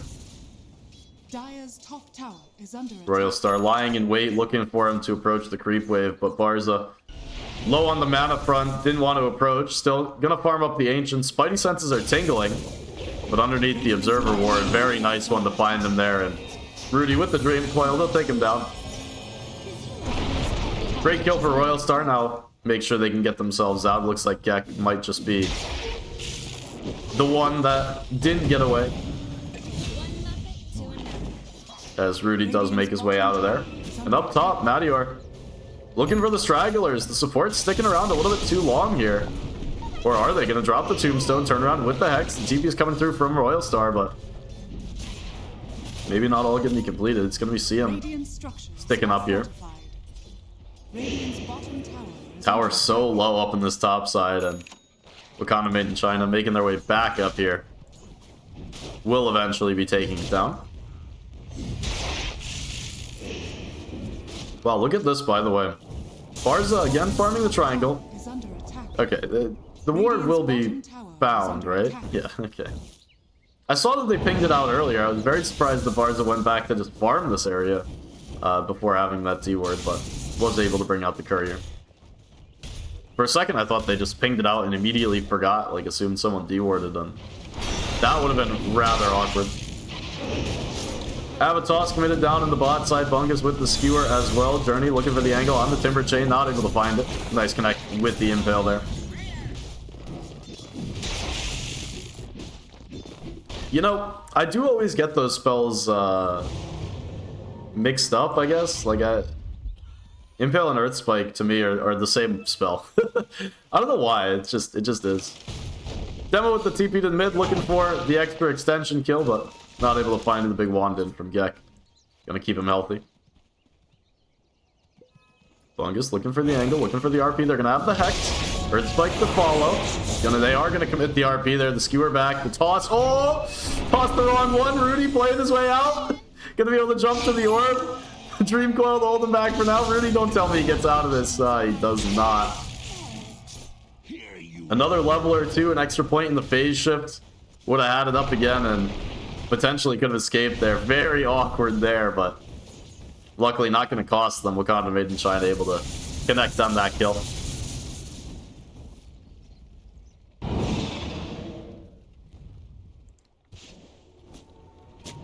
As who said Dota was a slow-paced game nowadays in this patch. 16 to 13 here. We're coming up on the 16-minute mark of this game. Wakanda Made in China making a deep stab into the mid lane through the enemy jungle. Ooh, Avalanche just going to be off the mark there. Rudy able to make his way up to the high ground. Radiant's bottom tower is under attack. Has fallen. Still not too interested in abandoning this area, at least not yet. I mean, they have no RP, but with a couple of blinks and Tombstone, well, Tombstone's on cooldown as well. It's just the mech that's empowering them to stick around here. Dire's top tower is under attack. Invis rune for demo. He's hunting. Orb forward, Rudy. That's a bold one. Gonna drop the Dream Coil. Does catch on to Tiny. And didn't have vision of him there. Maybe just on the sentry ward, actually. As in the meantime, Timber. A little bit overextending after taking down that tier 1 in the bot lane. Ooh, and they found Madior. The jump up into the triangle is able to turn around, able to get the ult off, and now a lot of damage coming through. Demo's in trouble. Demo's falling down. The Tombstone dropped over, but the LSA, oh, it actually connects over the board onto Rudy. Tombstone goes down, but they'll take that kill every day of the week. Patience. Gonna be skewered back. Bars are gonna find another. Ends up going into Magnus's pocket, and 50 Centaur with the blink forward. Looking for Gek. Not an easy kill to find.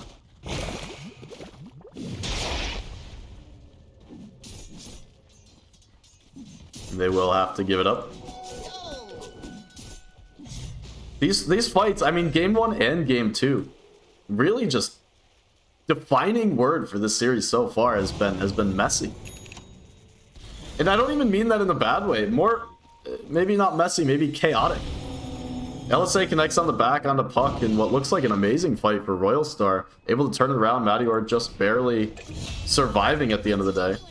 Stemo finds himself a solo kill. But turns around with the battle trance. Takes down Tiny for free. And then the fight just breaks apart as Royal Star get caught a little bit too far onto the back. Barza with the Glut here. They find another connection. Looking for the right click's not going to have enough as Patience able to hold him in place. The Dream Coil dropped out, and now Barza just going to town as he knows he might go down if he tries to run away. The RP trying to hold him back. It's not enough. Just finds the Timber Saw. Journey going to be totally fine in this one, and Bungus now he's in trouble. A little bit of save your friend syndrome. They'll lose 2. As make that a third. Undying from the back. Even dropped the Tombstone for this one. Will be taken down as well. Plus 175 gold. So who else but the Hoodwink, of course, going for the Maelstrom. Don't need that farm on your course. Put it over on the Hoodwink. Feel like I'm in a commercial.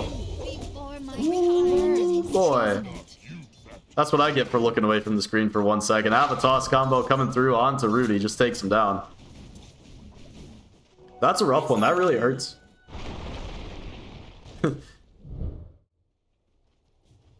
Just snatched him up. I mean, seriously, what can you do? It's just farming the low ground, headed over towards the mid. Caught out. Maybe I'll re-revise my statement and agree with Messi.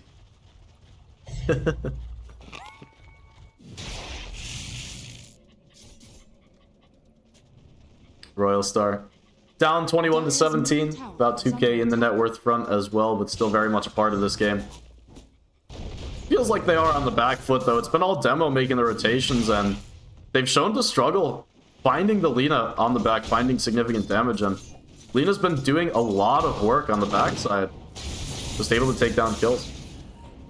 Only 4 and 3, but feels like the real monster of a hero in this game. Ooh, down bottom with Blink forward, Demo. Hunting Madior again, who's looking to get involved now with the Maelstrom completed with the SNY. It is go time for the Troll. Will be even more so once the BKB is available for him. As that'll really spell the time when Madior wants to get on the gas and not let up for pretty much the rest of the game.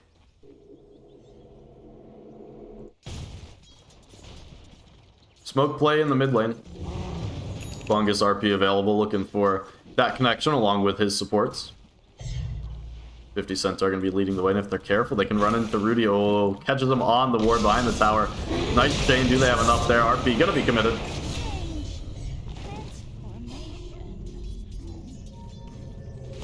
A little bit far behind there, maybe, on Bungus. Not sure they would have had enough damage, even if he was a bit closer. Felt like they were just trying to hold on to that RP so they'd have it going forward. Could maybe threaten Roche at that point, but at the end of the day, it's always worthwhile to dump that spell to find the puck kill for sure. Yuck.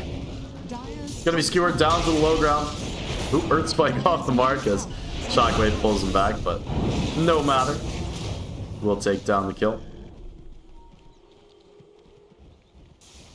Ooh, and down bottom. It's just TP after TP trying to catch heroes out. Demo. Looking. Madior has been left completely alone, completely isolated here. The Earth Spike gonna chain him up the toss as well. Avalanche. Battle Trance gonna be popped early on. Barza able to stand toe to toe. They still have the Hex to work with. Madior, well, he's trying. Gave it the old college try. Unfortunately, there's a reason why so many college students do poorly on their exams. Does go down in the meantime. And that one is the one that's going to set up the potential for Roshan here. See if they decide to go into it. Saw the 4-man smoke, and looks like instead they're going to look to connect forward onto Journey. Some great vision game, by the way, from Wakanda Made in China this game. As the deep wards have been on point. Setting up the kill earlier on. Onto Puck in the mid lane on that deep ward. And they're just lasting so long, giving so much information.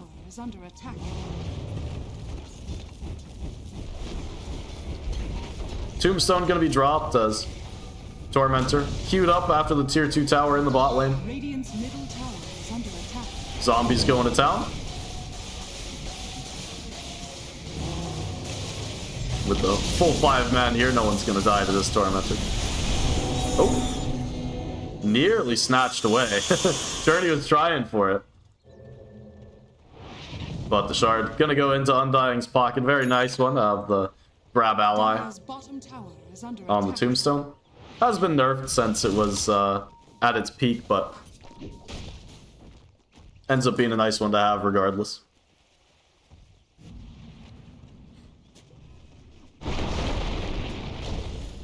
Demo in the mid has the Conda queued up. I've seen this build before, and it does some pretty crazy amounts of damage.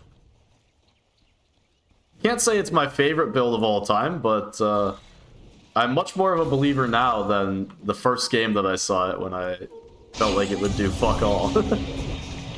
Here's the catch. Rudy with the fresh BKB looking for the connection on to Tiny. Drop the Dream Coil, but it's a tanky hero to try and grab, and instead gonna be able to walk his way down and up on the cliff. Journey, Timber Chain not gonna get him out of there. Gonna be dragged down eventually. Bungus takes them down. Tombstone up on the high ground. They'll end up finding the Timber. It's hard to take down this Tiny. 3,000 HP on top of 18 armor. There's one tanky Tiny. That was the Puck 9-second BKB as well. So Rudy just popping that one preemptively. Make sure that there's no counter initiation coming onto him, because he has been struggling with these kind of random spells getting thrown through, whether it be an LSA clipping him or Lion spells from the fog.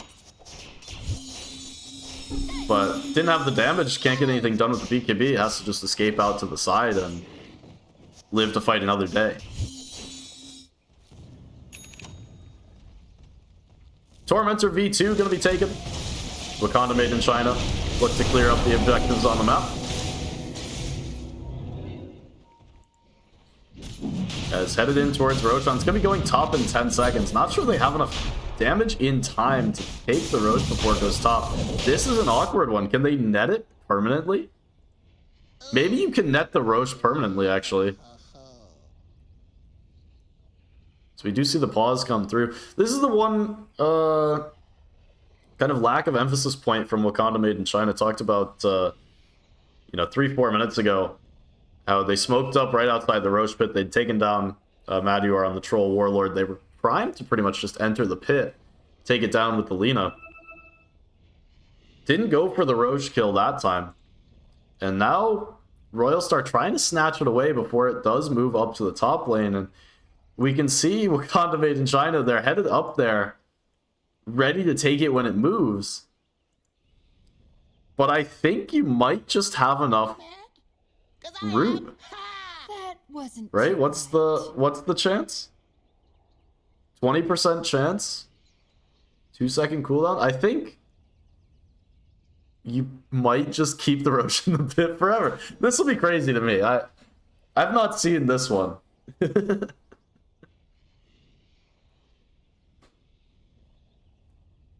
So we see a little back and forth.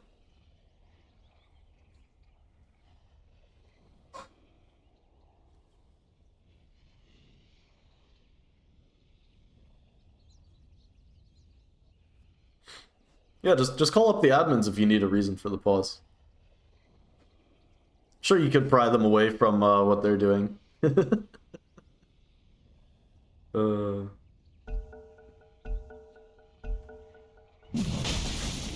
Alright, so here now we'll see it. Roche trying to move. Even stops hitting back, by the way. It's the ultimate value play. Oh, they can't root him in time. Wait. Keep him rooted. Keep him rooted, guys. Don't let him get out. No, wait. It's so close. Oh, what a silly one. What an absolute silly play. They had the tombstone ready. They were thinking it was going through. Troll able to keep it in the pit forever. Oh my goodness. That reminds me of the early days of the Twin Gate patch, when you could aggro Roche that would go through the portal, and they would come back and be on the wrong side of the map, and teams would just have no idea where the Roche. Like, someone would get a glimpse of the vision, and it would be like, oh guys, the Roche is on this side instead by mistake, so we're gonna have extreme advantage when it comes time for us to fight around it. Bottom tower is under attack. Too funny. Luckily, it has been fixed mostly since, but still have some funny interactions. Round 2, looking for the Tiny. Still not an easy kill this time with the Troll Warlord. They're going to try their hardest for it. X up on the Troll with Toss as well. Going to hold them back for now. The RP is going to connect forward onto both of them. Demo able to get up to the high ground. They will lose Lion for it. And now the fight breaking up. The wraparound from behind coming through from Wakanda, and it's Barza going to tap, and still Madior on the front with the BKB. Did take down the kill. Turns around, trying to look for Barza. Still struggling, and sure, this is Aegis Troll, but where's your damage? It's going to be the cleanup from Wakanda Made in China. As Barza really just putting in work here. Took down Tiny eventually, and wow, walks for it into melee range. That is bold, Barza. Just absolute Chad. Walks straight into melee range of the Troll Warlord. Knows that he's got the damage to take down. Enemy carry. At the end of the day, pretty clean fight for him. Pretty sure the, yeah, not really gonna have the best of the replay here, but that's okay. While all is quiet, can just watch the eventual cleanup there. Dire's middle tower is under attack. Still working out the kinks of the replay system here, so you know, why not? Why not take the chance to get it working? Is under attack. Dire's middle tower has fallen.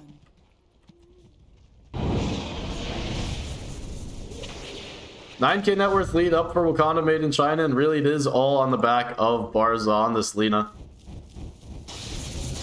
Absolute damage dealer, and it's just going to get worse as Daedalus queued up for him.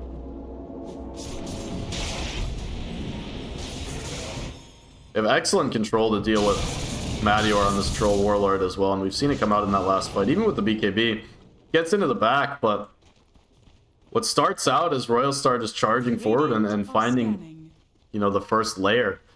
Wakanda made in China did a good job counter-initiating and then eventually finding the wraparound on the back, recognizing that they're strong, even if they are getting run down a little bit. Sure, you lose a couple of heroes on the backside of the fight, including your Tiny, but really just recognizing that all of their strength in this game is on the Lina. Name of the game is protecting Barza. So they'll start the siege up to the high ground. No Aegis in hand, but potentially not needed. Jump forward, Earth Spike. Not going to connect Rudy, just playing around trying to clear out the waves. Sleipnir dumped across, but the tier 3 tower looks like it might just go down. One more wave of the Lina attacks. Gonna wait for the next creep wave. And with the tombstone going down, maybe they won't even stick around to take this tier 3 tower down. Is under attack.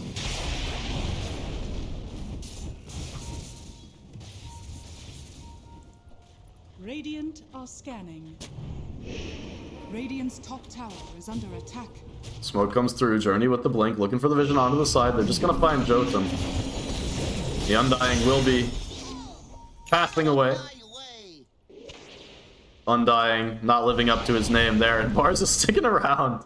Dire's Oh, middle goodness. tower is under attack. Found the LSA connection.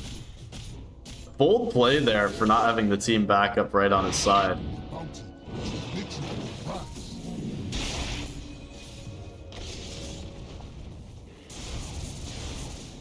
29 to 21 and up to a 10,000 gold lead for Wakanda made in China. It's that last fight, taking down the Aegis Troll with relative ease. Really does just make things that much harder for Royal Star in this game number 2. Did see a Royal Star victory in game number 1, so looking to force a game number 3 here for Wakanda made in China. This lower bracket semifinals is an elimination match for these teams, by the way, so everything to play for. Getting knocked out here, you get $0 of that $500 prize pool. League of Lads Plus is holding on to. Radiant's bottom tower is under attack. Patience. Gonna run into the smoke. Temo blinks up onto the high ground. Don't think he meant to do that one. He'll be waiting it out for a little bit. 10 seconds until his blink comes up.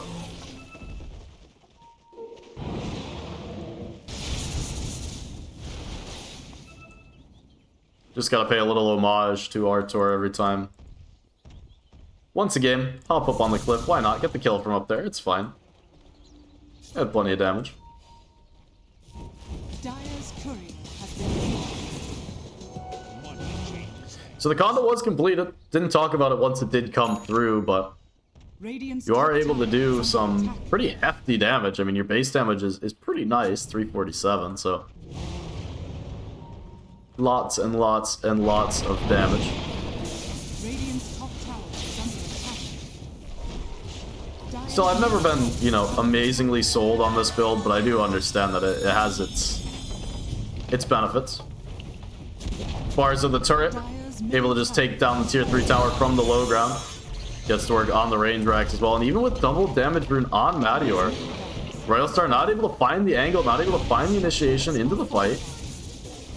And trying to hold him back, but with the tombstone placed down, just not interested at all in coming forward into it. We'll be timing out. Now the Dream Coil forward, Madior gonna look for the work, but BKB not pressed, they're gonna be stunned up.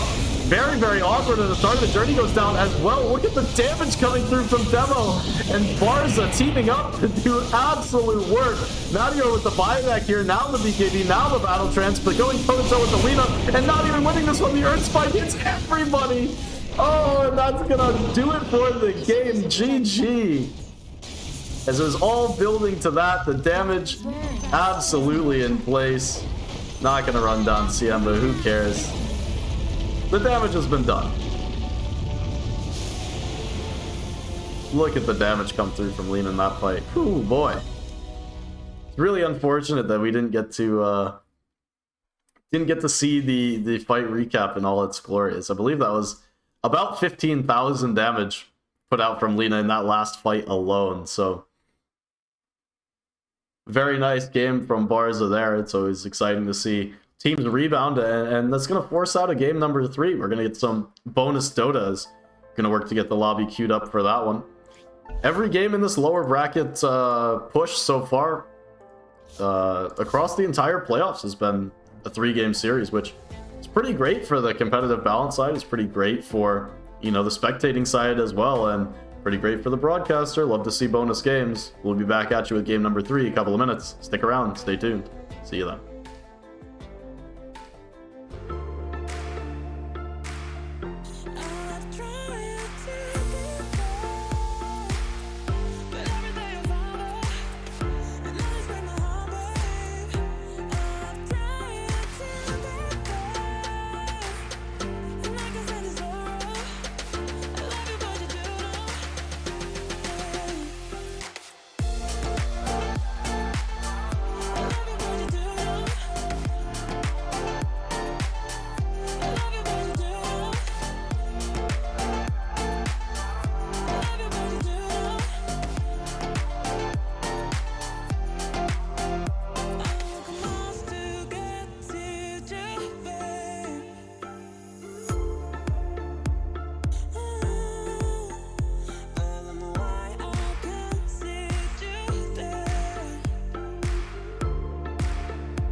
I don't mind being right, even when we got in wrong.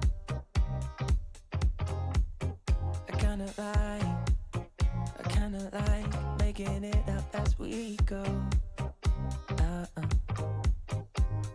And ever since the second grade when you first caught my eye, I knew you were different in all the ways I like. And I won't hide that I'm right, even when we got it wrong.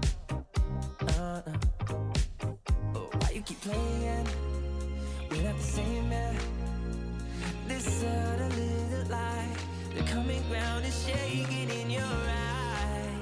If you could leave me, let's jump in the deep end. We'll jump in the deep end, yeah. I said, hey, we don't need to leave all of the differences aside. You and I feel right. I said, maybe we don't need to leave all of the differences aside. Cause that's what makes it right. I'm nothing like you, and you're nothing like me. We don't agree, and that's what makes it right. I'm nothing like you, and you're nothing like me. Opposite sides, and that's what makes it right. Oh, every time that you think it's gone too far, we come a long way, and I know that it's only just begun. Cause if you think that loving someone else could ease your mind, let me just remind you, dear, of all the hills we've climbed, and I don't mind being right, even when we get it wrong. No, and I said, hey, we don't need to leave all the differences aside. You and I feel right. I said, maybe we don't need to leave all of the differences aside. Cause that's what makes it right. I'm nothing like you, and you're nothing like me. We don't agree, and that's what makes it right. I'm nothing like you, and you're nothing like me. Opposite sides, and that's what makes it right.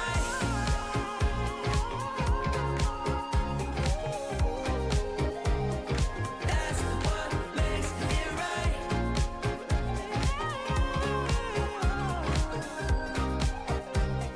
That's what makes it right.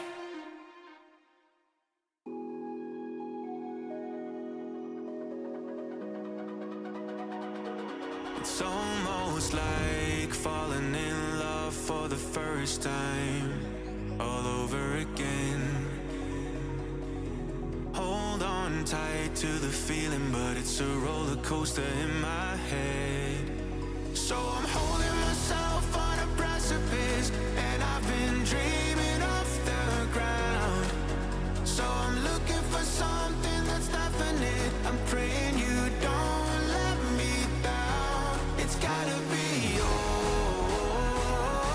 It's gotta be all or nothing. All or nothing. Oh, it's gotta be all or nothing. All or nothing.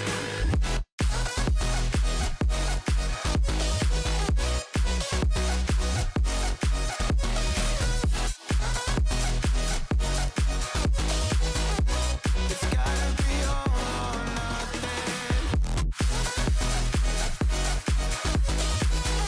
It's gotta be all. And we're back with game number 3. You can see the draft is underway, and this time Royal Star taking the Radiant. Unfortunately, I was away from my computer when the selections did come through, so didn't get to see who chose what. But after games 1 and 2 being the same pick side order, game 3 gonna have Royal Star with first pick on the Radiant instead of on the Dire. So interesting little change up there. Radiant team pick. Enigma and Dragon Knight, the second phase bans for Wakanda made in China. So they did let the DK through first phase, which is, you know, very pickable hero in that first pick role. But did go back and ban it out for the second phase, and not wanting to run into that Enigma mid. I mean, I think we talked about that enough in the draft of game number 2, but very understandable for them. Probably something that we'll see Rudy go and figure out. Excuse me, sorry, we're going to see Demo go and figure out later. Obviously, Rudy playing the Enigma game 1, just going a little bit insane on my end. But yeah, I wouldn't be surprised if he goes after this game and is like, how do you play this hero? How do you play against this Enigma bit? Because it's absolute shellacking game number 1. And I get it too, the Eidolons, they feel like they should just be like, oh yeah, you toss a spell. Toss a lightning start and it's pretty good. Nope. They just do way too much damage. Radiant team. Seen Wakanda made in China mix things up, and Royal Star actually mixing things up themselves as well, taking out the Hoodwink, taking out the Tiny. Gonna go with Mirana Centaur. So setting up for some arrow combinations early on in this game, and Wakanda made in China with the Venge, with the Doom. These are two strong 10 heroes. seconds Look to hit a reasonable tempo timing, perhaps. 5 See more seconds information as the remaining. draft does spool out for us. Royal Star, I'll be interested to see what their idea is going to be here with this third pick. And it's going to be the Rubik. That's interesting. Very interesting. Not sure if they want to run the Rubik as a 5, Mirana 4, or if they've got some kind of pocket Rubik mid or something. 10 I know you seconds can set remaining. up for the arrow with the lift, and it's okay, but it's not 5 seconds. the remaining. easiest combo to set up, especially early levels when you might be able to combo the Rubik Mirana headed mid, for example, for the 6-minute rune. And I'm not sure how your lanes end up if you run both of these heroes as support as well. You might just get run down. I mean, Doom is going to be happy to play against Mirana in lane. He's going to be happy to play against Rubik in lane. So I think you need something a little bit more impactful to go up against this position 3 Doom, which, you know, most likely it's going to be coming out for Wakanda. We'll see what they decide to go with. I love this, you know, 3rd, 4th pick coming out from the 2nd pick. It just feels to me like so nice. You hit this 2nd pick 3, 4, and, you know, because there are so many bans coming through before 1st pick, I mean, it's still valuable, but this 3, 4 just feels like the team with 2nd pick gets to set the style of game that gets played. If you want to pick heroes that, well, here you go. Aggro offlane. So it's not going to be the Doom 3, most likely. It's going to be Doom 4, maybe, with the Slardar? Potentially. We'll see if there's any flex to their draft. I do like the Doom 10 core, Radiant but remaining pick. Lina. they'll pick up the Lina for themselves as well. Potential to flex that to the mid, take it to the safe lane as well. Most likely, I think they're going to throw it in the safe lane as well, but with overall last pick, if the matchups work out, they do have that option. But this is a very hard-hitting 10 seconds couple of remaining. heroes that they do pick up. Slardar are going to be able to find these squishy supports on the back, and Lina as well will be feasting. There's not a ton of setup to take her down. You're kind of relying on Centaur into Arrow, at least for the time being, and then you kind of still need +1 hero to get on top of Lina and do the damage, because we've seen this hero get up, you know, 25, 2800 HP as the game goes later, and it's not just a double edge and an arrow anymore taking down this core. So Royal Star out of the 4th pick. See what they want to go here. Could go for a mid, could go for the carry as well. Really just depends on what they don't want to get banned out at this point. I'm not too sure where their options are here. It's not easy to think of a hero that they would want to get here. Do want to see a little bit more control coming through their lineup, so most likely we'd be seeing that come through on the mid position. Radiant team back. And it will be the Storm Spirit, so there you go. Control will be added.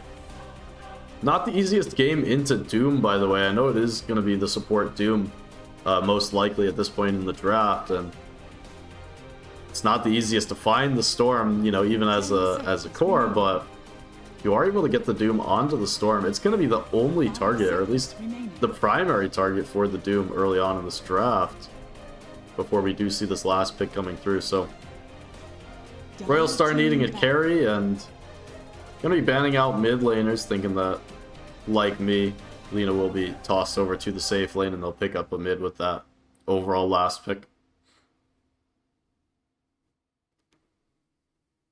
I think Wakanda made in China would be well off banning out the Sven here. I think Royal Star really look like they're lacking in the damage a little bit, so need some of these heroes that can get onto you and take you down in, you know, 1 or 2 seconds.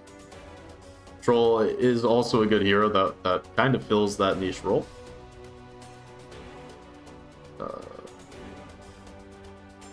Other options that Royal Star might have in the carry slot. 5 seconds remaining. Ooh, I mean, there's not a ton. Potentially go for like a Terrorblade or something, but Terrorblade's not an amazing spot for carry right now. But something with high armor, even then you struggle against Lina. Like, Lina outranges you and you really do suffer. Just trying to, you can think through the pool. They could go for a Lifestealer as well. You're not the highest armor, but with the Ags and Fest, you can play your game. But you go for the Radiance and you might have some damage issues. Radiant team pick. So really no hero, you know, screaming yes to me. I think Sven is what they could go for here. And just kind of put it all on finding the Lina on the back, trying to blow heroes up before you're able to get the swap save, before Slardar is able to get onto your backlines and Lina can pump through the damage. If you are just disrupting that fight, could be enough, and then can bank on your Storm Spirit and Rubik Stolen spells to kind of carry you through the rest of the fight. But it does put your position 1 in a little bit of a sacrificial role. Yeah, Madior will be taking the Sven here. I think it does, you know, beg the question of, is Madior going to be alive at the end of a lot of fights once you get past like 20 minutes? Because you're gonna need to go into Slardar, Lina, Venge as the Sven, and that's not an easy task. I think even if you win fights, Sven's gonna be dead for a lot of the time, so it's gonna be hard for Madior to stay up in terms of the net worth. Now, Sven is one of the fastest farming heroes in the game, so should be able to stay up. And look at that last pick coming through from Wakanda. They're gonna take the Anti-Mage, and they're gonna look to just whittle away this game. They're gonna argue that there's a severe lack of control on Royal Star, and I don't disagree with them here. Storm was a nice fill pick to come back and have a little bit of extra control, but even then, we've seen the Storm versus Anti-Mage matchup so many times where when the Orchid comes out, Anti-Mage already looking for that Manta style, and as long as you hit good early timings, it's not easy to pick this hero off solo there. Don't know what the Barza Anti-Mage does look like, but I'm gonna assume it's pretty nice. This hero not been in style for very much time recently, so when carry players do get a chance to pick the Anti-Mage, they're gonna go for it. You know, it's one of those back pocket tools where you look at the draft and you say, I can't believe you've let me get away with this. Anti-Mage into Storm, into not a lot of control, the Mirana Rubik supports. I'm just gonna, you know, slam it on the table and say, what can you really do about it? I think Barzen's probably got a big smile at home right now. Clicked on his hero and is just absolutely ready to take this game, ready to have his way with it. So I think draft edge for me, slightly to Wakanda made in China. I don't think it's crazy in their favor, but I think they do have pretty severe anti-mage problems if the game goes later. So if they're not able to hit this early timing, you're gonna feel the pressure in lanes from having Rubik Mirana supports. You're not the most defensive there, and you are against pretty strong laners in the Slardar. Lina mid as well has a decent matchup against Storm.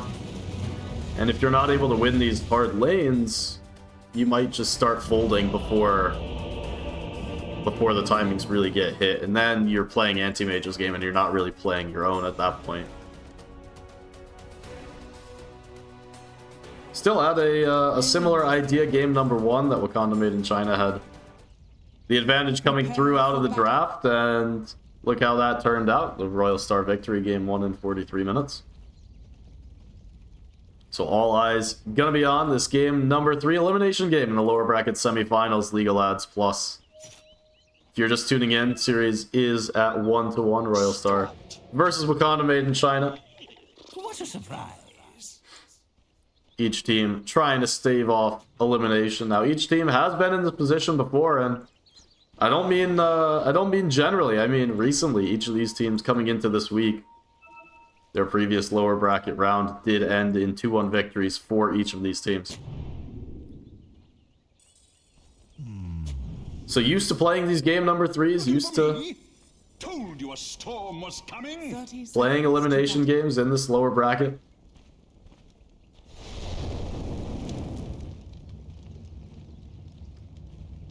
Winner of this team is guaranteed top 3. So they'll make it to the lower bracket final. And that is where the Dosh does come in, 3rd place. Not a lot of money, you don't want to settle for it, but would be happy to get something instead of nothing. Patience. It's been getting run down all this time. Just content to waste their time for a little bit. Second blood grenade going to be used for this kill. Patience trying to get to the tier 3. The blink crossbars it with the body block. Able to grab up first blood. So anti-mage going to be headed to lane with a little bit of extra gold. It'll help him on his quest to the top of the net worth.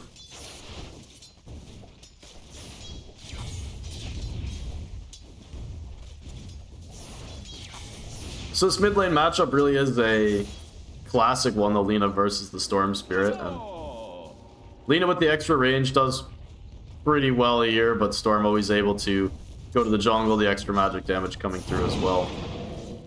From the remnants, nice to work with, and most likely we'll see Rudy taking some early jungle camps as well to supplement that farm coming through. Denied.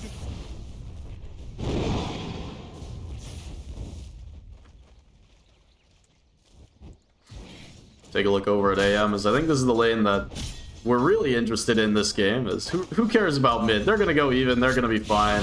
I say that, we're probably gonna miss like 3 solo kills now that I've jinxed it, but all about the anti-mage farm here in this early lane, as early Battle Fury would make things incredibly easier for Wakanda Made in China in this one, as it is true, there's not the most control on the Royal Star side. If they're able to get stuff done, it's gonna have to be early before anti-mage gets those couple items and becomes a real threat. We have seen in recent days, and by recent days I mean like the last 2 years probably, because you know how long it takes Dota players to get on board with changes, but seen a vast improvement in anti-mage's laning stage over the years. Used to be a pretty sacrificial lane until you did get your Battle Fury, did get your farming items, taking a lot of damage here. Barza, oh, didn't manage to blink away. The second double edge comes through. Tips immediately from Journey. Yeah, he's gonna be pretty happy with that kill. Just missed the blink.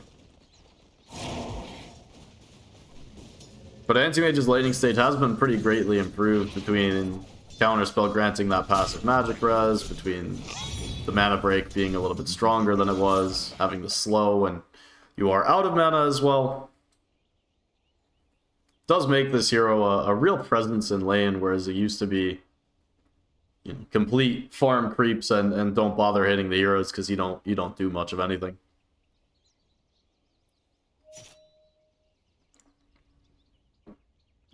Taking a look over at the mid lane, Rudy. Slight edge in terms of the CS. Has the bottle charges to work with as well. And Demo, a little bit up there in the HP, so just going to be trading that one. Look to swing the CS back into his favor the next couple of waves. And good chance to check in down bottom as we have the early pause. Mattior 8 CS to his name, hanging up there. Pets on who gets the most creep kills and denies.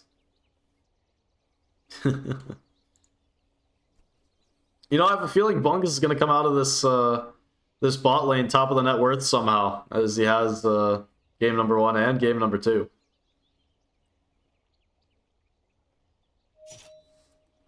But Mattior working with the Mirana, not the strongest lane partner for the Sven still. Will have some setup from the Stormhammer.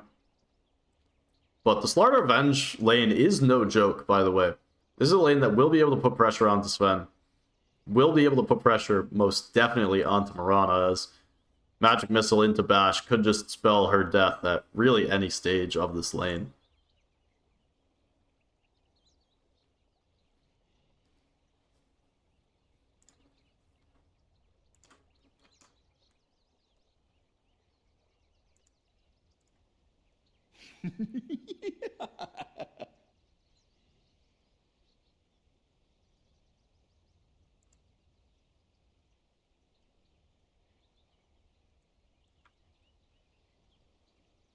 Meanwhile, on Journey, looks like the early Veil is going to be queued up for him, so not even going to be headed towards the boots.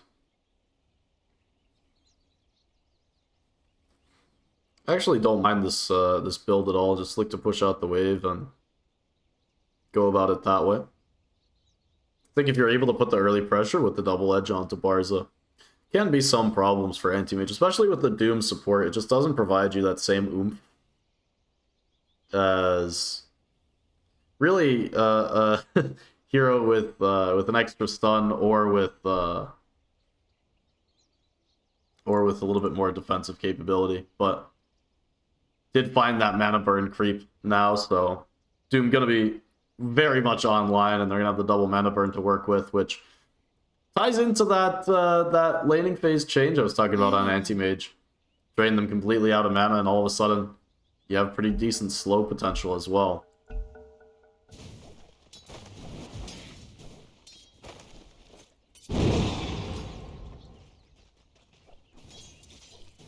Rudy falling low in the mid lane, but ruined the work with bottle charges as well. And oh, I looked away for like 1 second. What happened? He's like full HP on anti-mage. He just gets double edged twice again? Oh my goodness. Yeah, he just got double edged twice again and died. Oh my goodness, Barza. He's going to be making the walk of shame now with the smoke up on the anti-mage, blinking as well. Get him back to lane, boys. Get him back to lane. Royal Star, a pair of kills onto the anti-mage. Talk about how this hero can get up and running. It'd be very strong. Well, it's hard to do that when you're dying over and over and over early on into this game. Looking for me? Down bottom, the rundown is on Madior with the Warcry armor, keeping himself healthy for now, but Bungus gonna have another bash to work with, and just gonna have to settle for some good harass. Things will settle down. We're gonna keep our eyes on top and see what's been going on the lift. Barza taking some more damage. There's no more regen in this lane for them. What? Okay, there's Salve and Tangos on the courier, so Doom has brought some more, but this is punishing. This is crazy. Journey underneath the tower changes his mind. He's gonna go for the phase boots, and oh no, not again. Right clicks enough damage from Patience. Joe and no stun to work with, so can do nothing but hang around with that Scorched Earth. 3 kills onto Anti-Mage. As Royal Star up to a 2,000 gold lead, top of the CS board in all 3 lanes, and 8 CS for the Anti-Mage here, 4.5 minutes into the game. Things are looking dire indeed for the Dire. This game number 3, this elimination matchup. Wakanda Made in China, they've been playing a good series so far. Radiant's middle tower is under attack. Despite losing game number 1, they played pretty well in it, and taking game 2 in style as well.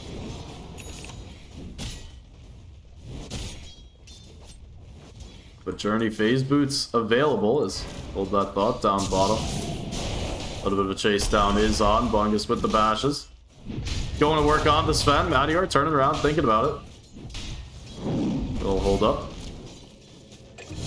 PP coming through as more kills in the top lane, but Rudy, he's going to be making the long zip forward, using up most of that mana. Not going to matter as takes down the kill onto Bungus. Lardar going down. Nice TP rotation from him, but low on the mana means he might be giving away the 6-minute rune. Demo wants to secure that one. It was, in the meantime, another kill top for Royal Star as this offlane just getting kill after kill after kill. The Anti-Mage just forced to jungle the small camp with the pull. Radiant's middle tower is under attack.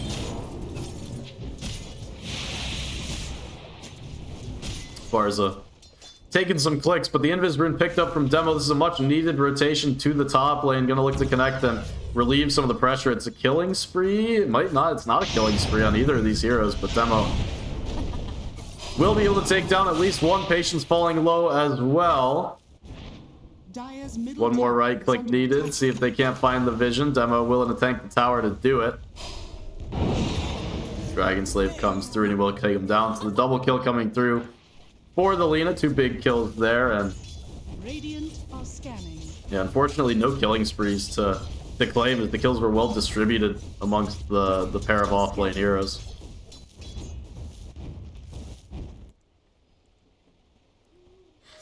Wisdom Rune bottled up by the Storm Spirit. Radiant's middle tower is under attack.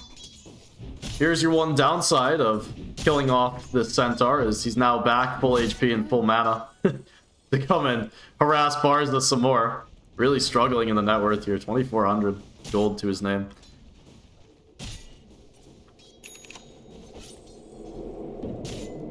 That's the rotation. It's actually headed to the bot lane. Rudy picked up the Wisdom Rune, ran all the way top. Now gonna look for the Slardar again. Bungus in some trouble.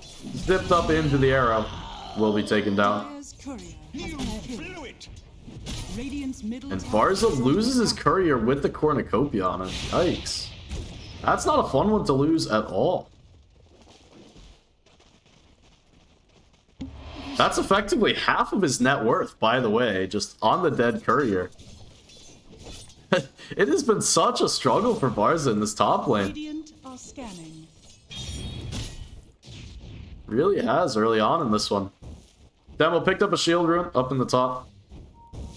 Gonna be secure as he's made his way to the top of the net worth board, and it's a good thing as his side lane struggling much harder than games 1 and 2.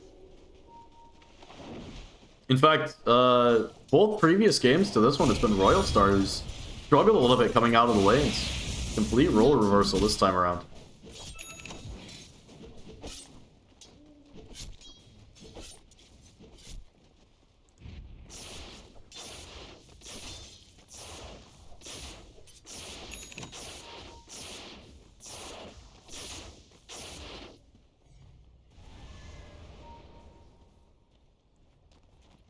Down in the bot lane, it looks like Madior hit that level 6. The time has come to Under attack.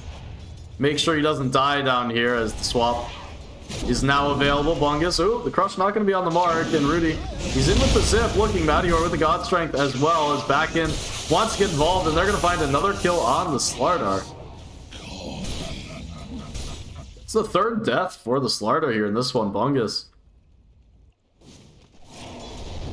Uncharacteristic game for him. He's been top of the net worth early on in this series for all the games so far. Demo was looking for the Laguna Blade. Not able to find it. The leap was there in time.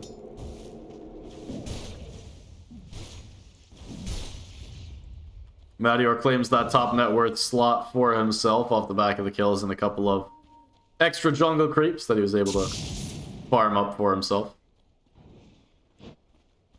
And Barza headed down to the mid, gonna look for the 10-minute rune. There's really nothing for him to do here. Trying to get involved, looking, trying to save him the kill, and whoa, Rudy zips right into him. That's a big deal.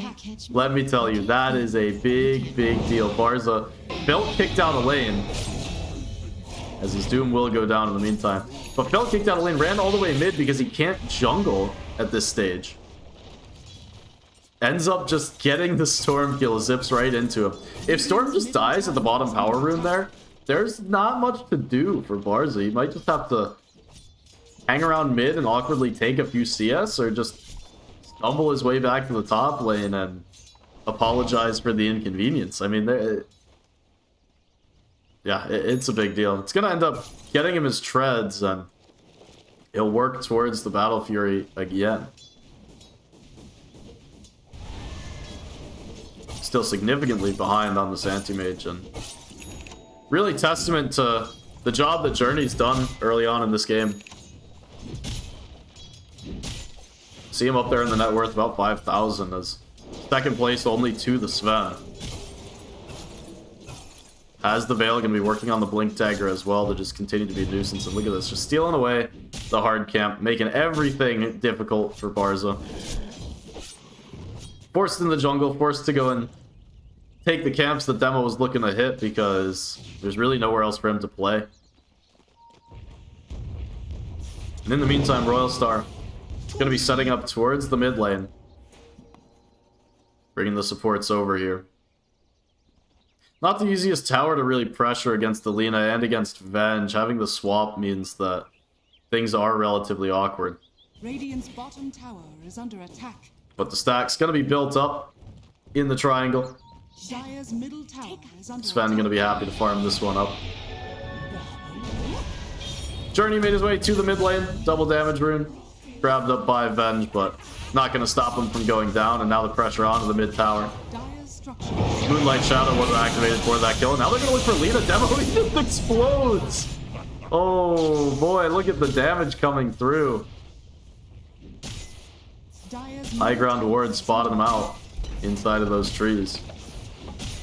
Was surprised that he TP'd there after losing the support in the mid. You see numbers there for Royal Star. Dire's middle tower Grouped up to has try and fallen. pressure the tower. Barza. Oh, he might get caught here. Able to get the blink away. Now he's gonna TP, and there's no more stuns to put through. Needed an extra couple of hits, not gonna have it, but forced the TP all the way back. Excuse me, all the way down to the bot lane where Top tower he will look to get involved. Low in the HP, but with the Cornucopia now delivered, has the regen to stay out on the map, as long as he's not trying to tank any jungle creeps. Radiant structure. Still, top 3 net worth heroes across the board, all belonging to Royal Star. They group up in the top lane to take down the tower, and maybe gonna think about defending this mid if they can take the top tier 1 in time. Dire's top tower has fallen. Looks like instead the TPs went bottom. Take down the Slardar once again. Radiant's middle tower has fallen. 11-4, and it's looking pretty one-sided here in this early game. Is under attack. Dire's top tower Smoke play is under coming through attack. from Wakanda. See what they can really do here. Demo going the magic build on Lina, which means he only has a point booster and the boots of travel. Still, Laguna Blade is available. The swap coming through. Rudy gonna be clipped into the Doom. Not able to get the zip off in time. Cancel out that swap. I feel better already. Every kill right now, big kill for Wakanda, and the Storm Spirit gonna be a nice one for them to find. Only really costing them, well, I guess costing them the Doom, but is the support team with patience with the stolen magic missile. Look at the damage, including the tower shots. 50 Centaur needs to be careful. The Journey TP's in here. How much work can they really do? Meteor shows up as well with the God Strength. He'll take down the 1. See what more they can chase down. As for now, 1-for-1 trade. 50 Centaur with the Shadow Amulet. Able to survive off to the side, but Bungus might just be run down as Meteor looking for it. Ooh, the 2-man LSA. Gonna play a nice connection there, but Rudy fresh TP down to this bot lane, looking for Lina, and Demo tried to save his team instead. Oh, the right click. It is enough. Awkward little extension there, but did end up having enough on Royal Star to clean up in that fight.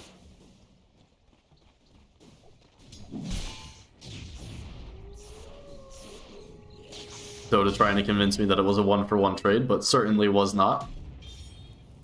Dire's Definitely going to be bottom going tower is under Royal attack. Star's favors. They were able to bring the numbers down to the bot lane. Importantly, defend the tower down here as well. So going to require some more commitment from Wakanda Mage and Chyna to take this tower down and open up some farming space for the anti-mage. Still working towards that Battle Fury. Will be online shortly. We've seen him fall to the bottom of the net worth Barza, and it's going to be an uphill road to get him back from this one. Royal Star starting to hit that timing. Sven with the Mask of Madness, with the Echo Saber, working towards the BKB, and he'll be coming up. Orchid available for Rudy. Radiant are scanning. And Journey as well with the fresh Blink Dagger. They'll run into Venge, and they'll take this kill, but Demo, Journey wants him on the backside. They've got the arrow set up as well. It's going to be dodged. Demo's so slow because of the Stampede. Rudy able to zip over and find the kill. Patience, a nice deep ward here, scouting out Radiant's bottom tower is under attack. Barza's safe farming slots. Was scouted out in the meantime. Oh, zip across. Doom has been found up on the high ground. Rudy looking for the kill. Arrow was off the mark, but not gonna matter, as Royal Star will extend forward for another one. Just look at the vision that they're able to obtain. I know this ward will be dewarded. They have the idea that it is there. But meanwhile, the map pretty dark for Wakanda made in China's side. Understandable how AM is continuing to struggle. Find the farm.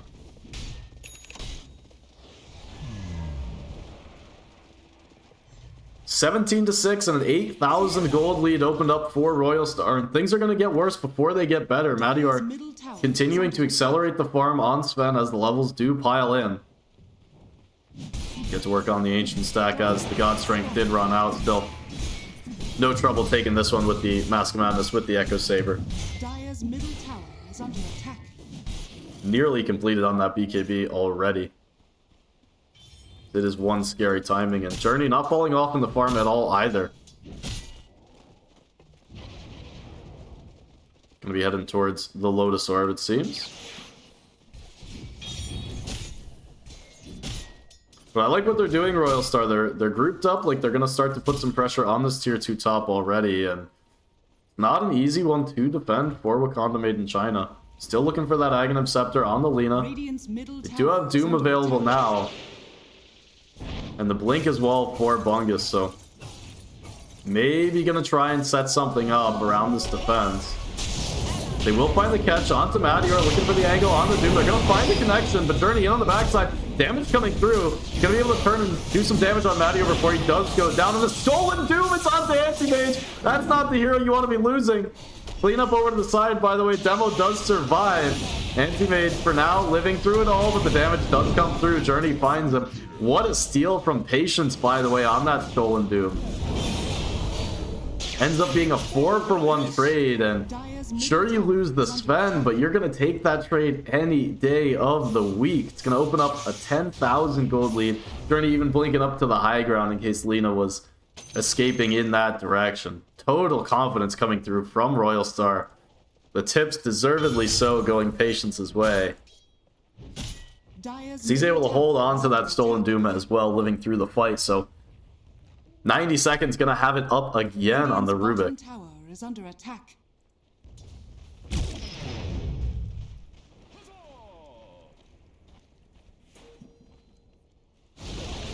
Radiant's bottom tower has been denied. Madior TPing down to the bot lane. Did deny off the tower, but gives up the information that he's down here still. Demo looks like the Ags just coming out to him now, so not able to overextend for that kill onto the Sven.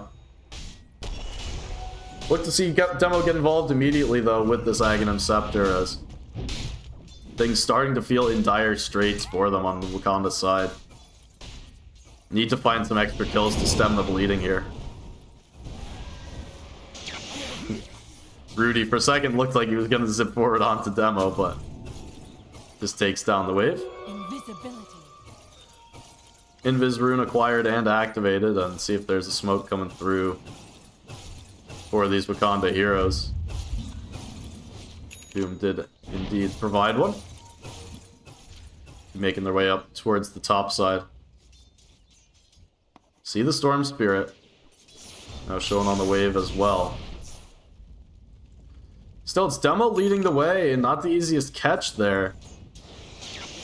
Need to find the LSA from the fog, perhaps. Slardar Kit easier to connect with, but Rudy farming in a pretty awkward position for them to find the jump. The smoke will pop, and they find the angle. The LSA connects, and the Laguna Blade to follow. More than enough damage, and nice kill there. Patience as well. This is a big kill. The Stolen Doom is available for Patience, but with the TP canceled, he's invisible for now. The Moonlight Shadow trying to bail him out. Looks like they might just do it as Barza caught in the bot side off the Moonlight Shadow. Oh no, and he drops the Doom. The Stolen Spell running out of duration, actually, so not as big a kill for Patience. 4 step forward, looking for the kill first, not gonna find it, but trades out. That's a funny one. Looking for the freebie, not gonna have it. But buying plenty of space for his team to get into the Roche pit, start to take it down during this God Strength Roche, and looks like they have more than enough damage. Royal Star gonna be plenty happy with this early Aegis, and most likely gonna be able to drop it onto Storm, respawning in, and zips into the pit. Gonna be plenty happy for an Aegis. One of the better carriers in the entire game. Doubly so when you're playing with a Sven, who sure will take the Aegis, but you don't get that second God Strength, so never the most potent of heroes to carry it. Radiant's middle tower is under attack. Dire's bottom tower is under attack. And big props to Journey here. 6-1 and 10, sticking up in terms of the farm with Madior. Stupendous. We did talk a little bit pre-game about how it would be a relatively hard game for Sven to stay up in the farm, because anytime he does show up to a fight, it's likely that he dies. It's only happened the one time. But really just testament to Journey's game, as he's been able to get involved early and never really let off the pressure. Just continues to get kills, continues to pile up assists, and find his item timings. Radiant's top tower is under attack. Dire's bottom tower is under attack. Look how aggressive he's just able to posture here. He's looking for the jump on the Venge, potentially. See the angle, it's just not one that you really want to go for that deep, close to the tier 3. You know you're ahead, there's no need. Barza farming up in the meantime. Radiant's top Closing in tower is on the under Manta attack. style, and Dire's well, I had the bottom Axe tower queued is up for a under moment. attack. Gonna change his mind and head in towards the Basher. It's just so hard to have impact from Dire's this position on Barza. It feels like he just is not going to be able to man fight any heroes for a long time. It's just going to be looking for, you know, Mana Void pickoffs onto Storm and trying to cut waves and make additional space for the team. There will be a point where the AM becomes strong in this one if the game does drag out long enough, but we're seeing some pretty heavy pressure currently put on the map by Royal Stars. They are just owning this dire triangle area. Shadows take us. Moonlight Shadow gonna be dropped. Storm showed in the mid, but Journey's still on the hunt through the jungle.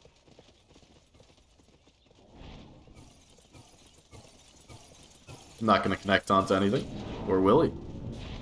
Thought he was... I figured he would just hold up and take down the wave there, but instead, still went hunting for AM.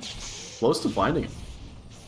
Don't know that the kill would have really come through, as he doesn't have the tools, but always a potential to connect forward with the jump from Storm Spirit.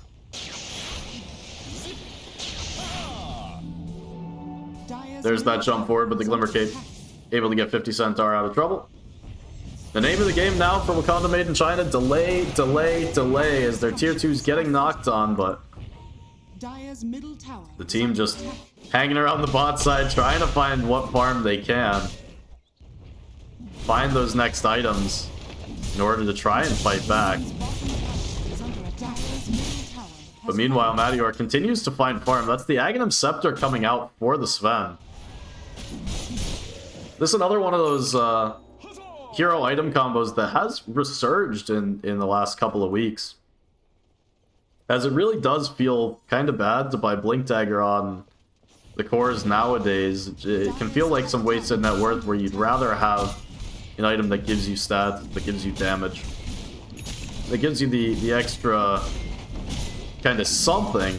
And the Aghanim Scepter definitely does that, as Dire's you top do have tower the has Dispel. fallen. When you land with the Stormhammer, you still connect onto targets just like with the Blink Dagger. It doesn't get disabled by damage as well, and Dire's top tower gives you those is under extra attack. stats. So even though it does come with a little bit of an extra price tag, still happy to pick it up on the Sven. Radiant's bottom tower is under attack. Smoke play right outside of the base. Royal Star. A little bit too close to really take advantage of that one, but not wanting to jump up onto the high ground either, even with the Shadows. potential to place an Observer Ward down. It's just not a place they're looking to fight. Ships passing. Fungus able to get away. Barza is going to be the bigger target here. They'll find the Orchid out onto him. Manta Style is available. Now we'll be looking for the Blink Dagger, but going to be caught by the Electric Vortex. Madior going to town, and He's gonna find him just fine. Doom not gonna be committed there, as would have been a futile endeavor. Pair of kills going Royal Star's way, and they're the big ones. Anti-Mage. Very nice bind, as he's still trying to recover his way into this game, and gonna have to wait on the sidelines another 45 seconds in order to do so. The extra connection. With that Aegis timing out, Rudy's still able to jump forward, find the extra kill onto Slardar. Fungus definitely playing second fiddle, maybe third fiddle in this draft, as not only does his team draft a bit greedier of a lineup around him, struggled just as much in lane as well, and not having a good time in this game, number 3. 50 Centaur hanging a little bit too close to the tower. An easy jump forward as the buyback's not available, and even if they were, not wanting to commit them here just 27 minutes into the game. But Royal Star ready to hit up onto the barracks. Tier 3 already fallen. Second glyph gonna be committed, with heroes spawning in a couple of seconds. Royal Star will back off. God's Strength still on cooldown, so gonna need to wait that one out. And Wakanda Made in China, well, they'll lose the tier 3 tower, but they will hold off for now. Still, they're gonna need to do something soon, and Barza still looking for that extra item. Really, never go time on Anti-Mage till you hit that third item, and 5,000 net worth behind the Sven means he's already items behind on a hero that wants to always be playing from ahead.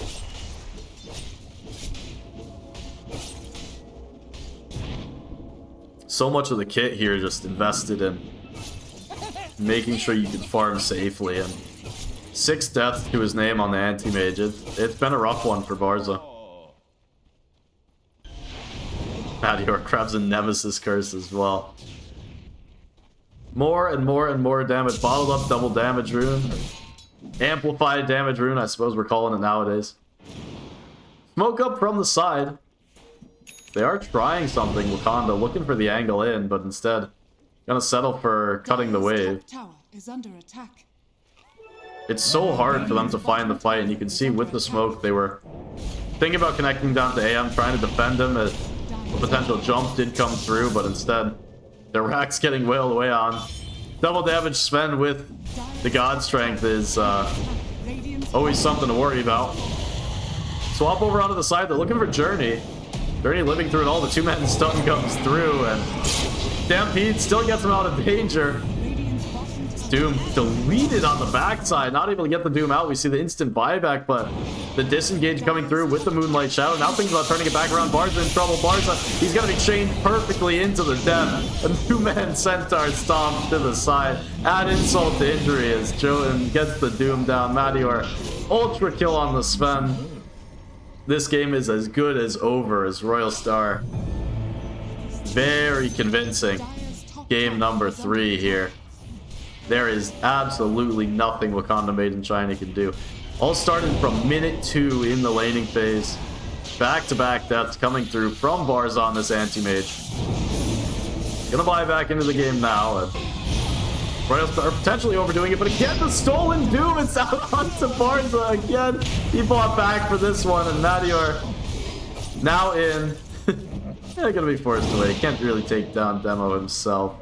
I'm getting a second. Barza lives through the Doom in the fountain, but just gotta feel so bad. Patience has been absolutely on fire with the steals, by the way. Stealing the Blink is such a good one. Barza. There's the olden days combo. Just man avoid the storm around his team and you'll find some kills. They'll take down the pair. Well, it looked good for a moment, but Madior reminding everyone that he is in this game. A couple of kills, he's going to jump forward again. The God Strength. Round number 2, looking for the damage. Madior not clipped by the LSA. Now going to jump forward. Oh, he dispels the Laguna. Oh no, the triple kill comes through. Madior needing to back off of this one, but will be able to do so successfully, as Bungus not even able to take down Mirana off to the side. Oh, it feels so bad.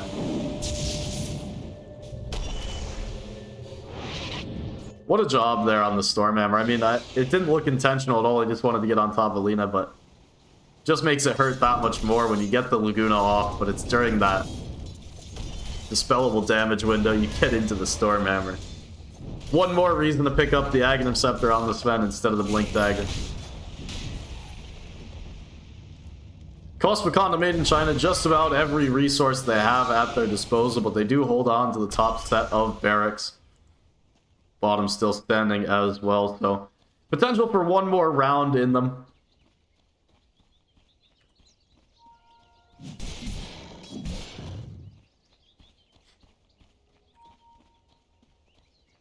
But really just one more round is what they've got, because 22k net worth lead here 32 minutes into the game. Madior sitting up at the top of the net worth board uncontested, and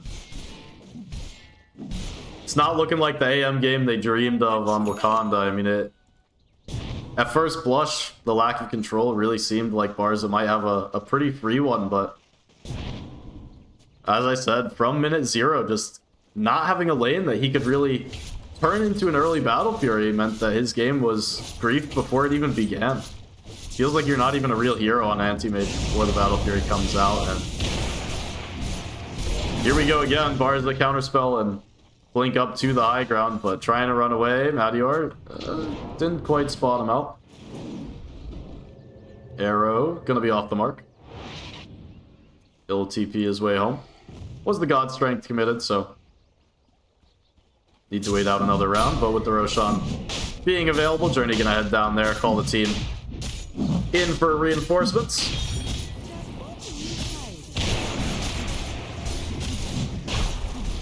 And with this second Aegis in hand, can't imagine it's anything but go time for Royal Star, ready to close this one out, not give any more time for Wakanda made in China to have any miracles appear out of thin air.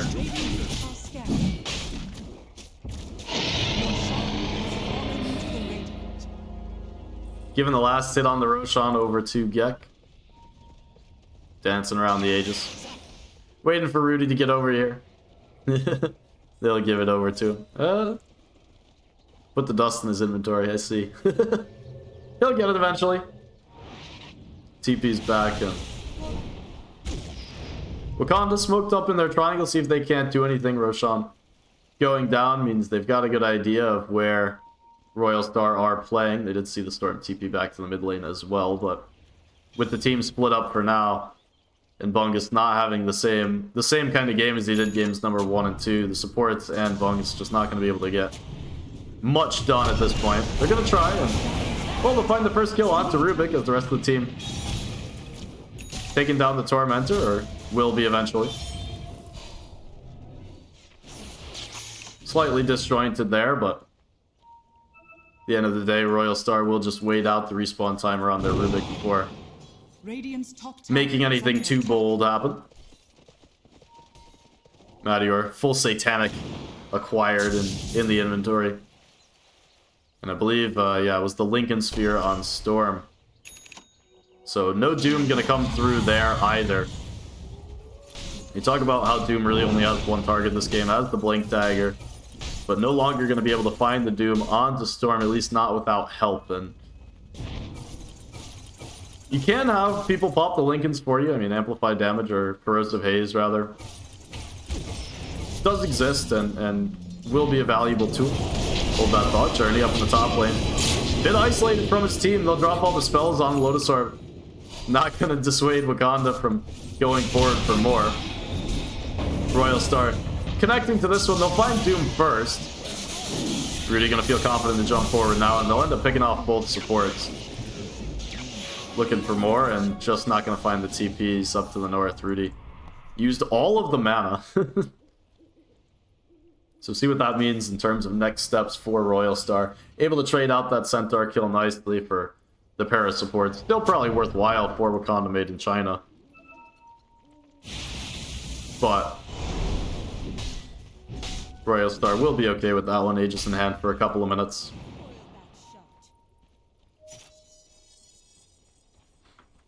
Hex queued up for Patience already, and the full Greaves on Gek as well. They are pretty primed to go inside of the base. Bars is starting to come back a little bit in terms of the net worth, by the way. I mean, he's still 5k down off of Sven, but climbing the board up to number 3 slot and nearly going to overtake Storm. Next couple of waves probably will do it. Storm playing with the team. Bars are left to his own devices. Abyssal Blade completed. Going to be working for that next item. See if he goes for the BKB or the Butterfly. I'd imagine the BKB would probably be the choice and just try and man fight into anyone but the Sven. Still, it's just so hard to find fights away from Sven this game. So with the Aghanim Scepter in hand, Madior pretty able to just go. Okay, they're looking for Storm. Oh, the Doom onto the Lincolns. That's awkward. Rudy, Aegis in hand regardless, but gonna be safe. Actually swapped more to safety up on the high ground and still able to play around. It's an awkward commit onto the Aegis target to begin with and not able to do too much about it. Bars gets picked off. No buyback, down for 80 seconds. That means it's tier 4 time. Madior doesn't need God Strength to try and end this game. 24,000 gold lead is going to be more than enough for them to flex their might a little bit underneath these tier 4 towers. See if Wakanda can put a last-ditch effort forward, but Journey forcing them all the way back to the fountain with the Shivas and the jump forward. They've got plenty of damage. You can hide in your fountain all you want, but the throne will go down. As the last couple of kills will be acquired, Madior has better designs on the Ancient and will be taken down. GG's get called. And a dominating performance, game number 3 from Royal Star in what was otherwise a pretty even series. Big congrats to Royal Star for taking this one. Definitely took it in style as well, and gonna feel great about that. It was the Journey lane, really, that did seal the win for them. I mean, you can see just how much Anti-Mage struggled, finally becoming, you know, somewhat relevant towards the end of the game, and still just not able to get involved in fights in the slightest, just picked off again and again and again. But it is just straight away in this game that Anti-Mage, you know, 10 minutes, bottom of the cores, and he's just never able to come back up from there. It's a hard one.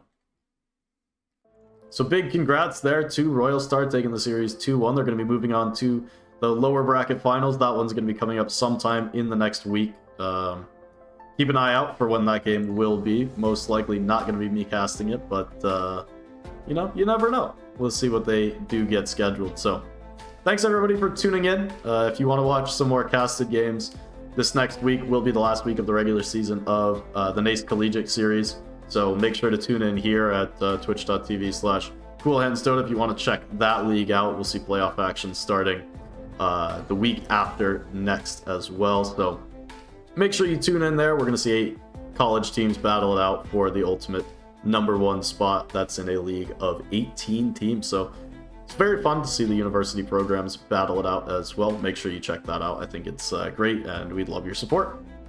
Thanks for watching this game. That's all I've got for you today. So check out some more casts. Check out some of the VODs of Lads Plus games up on Twitch, and also of the Collegiate Dota games on NACE are on Twitch as well. See you again next time. Till then, stay happy, stay cool. Bye-bye.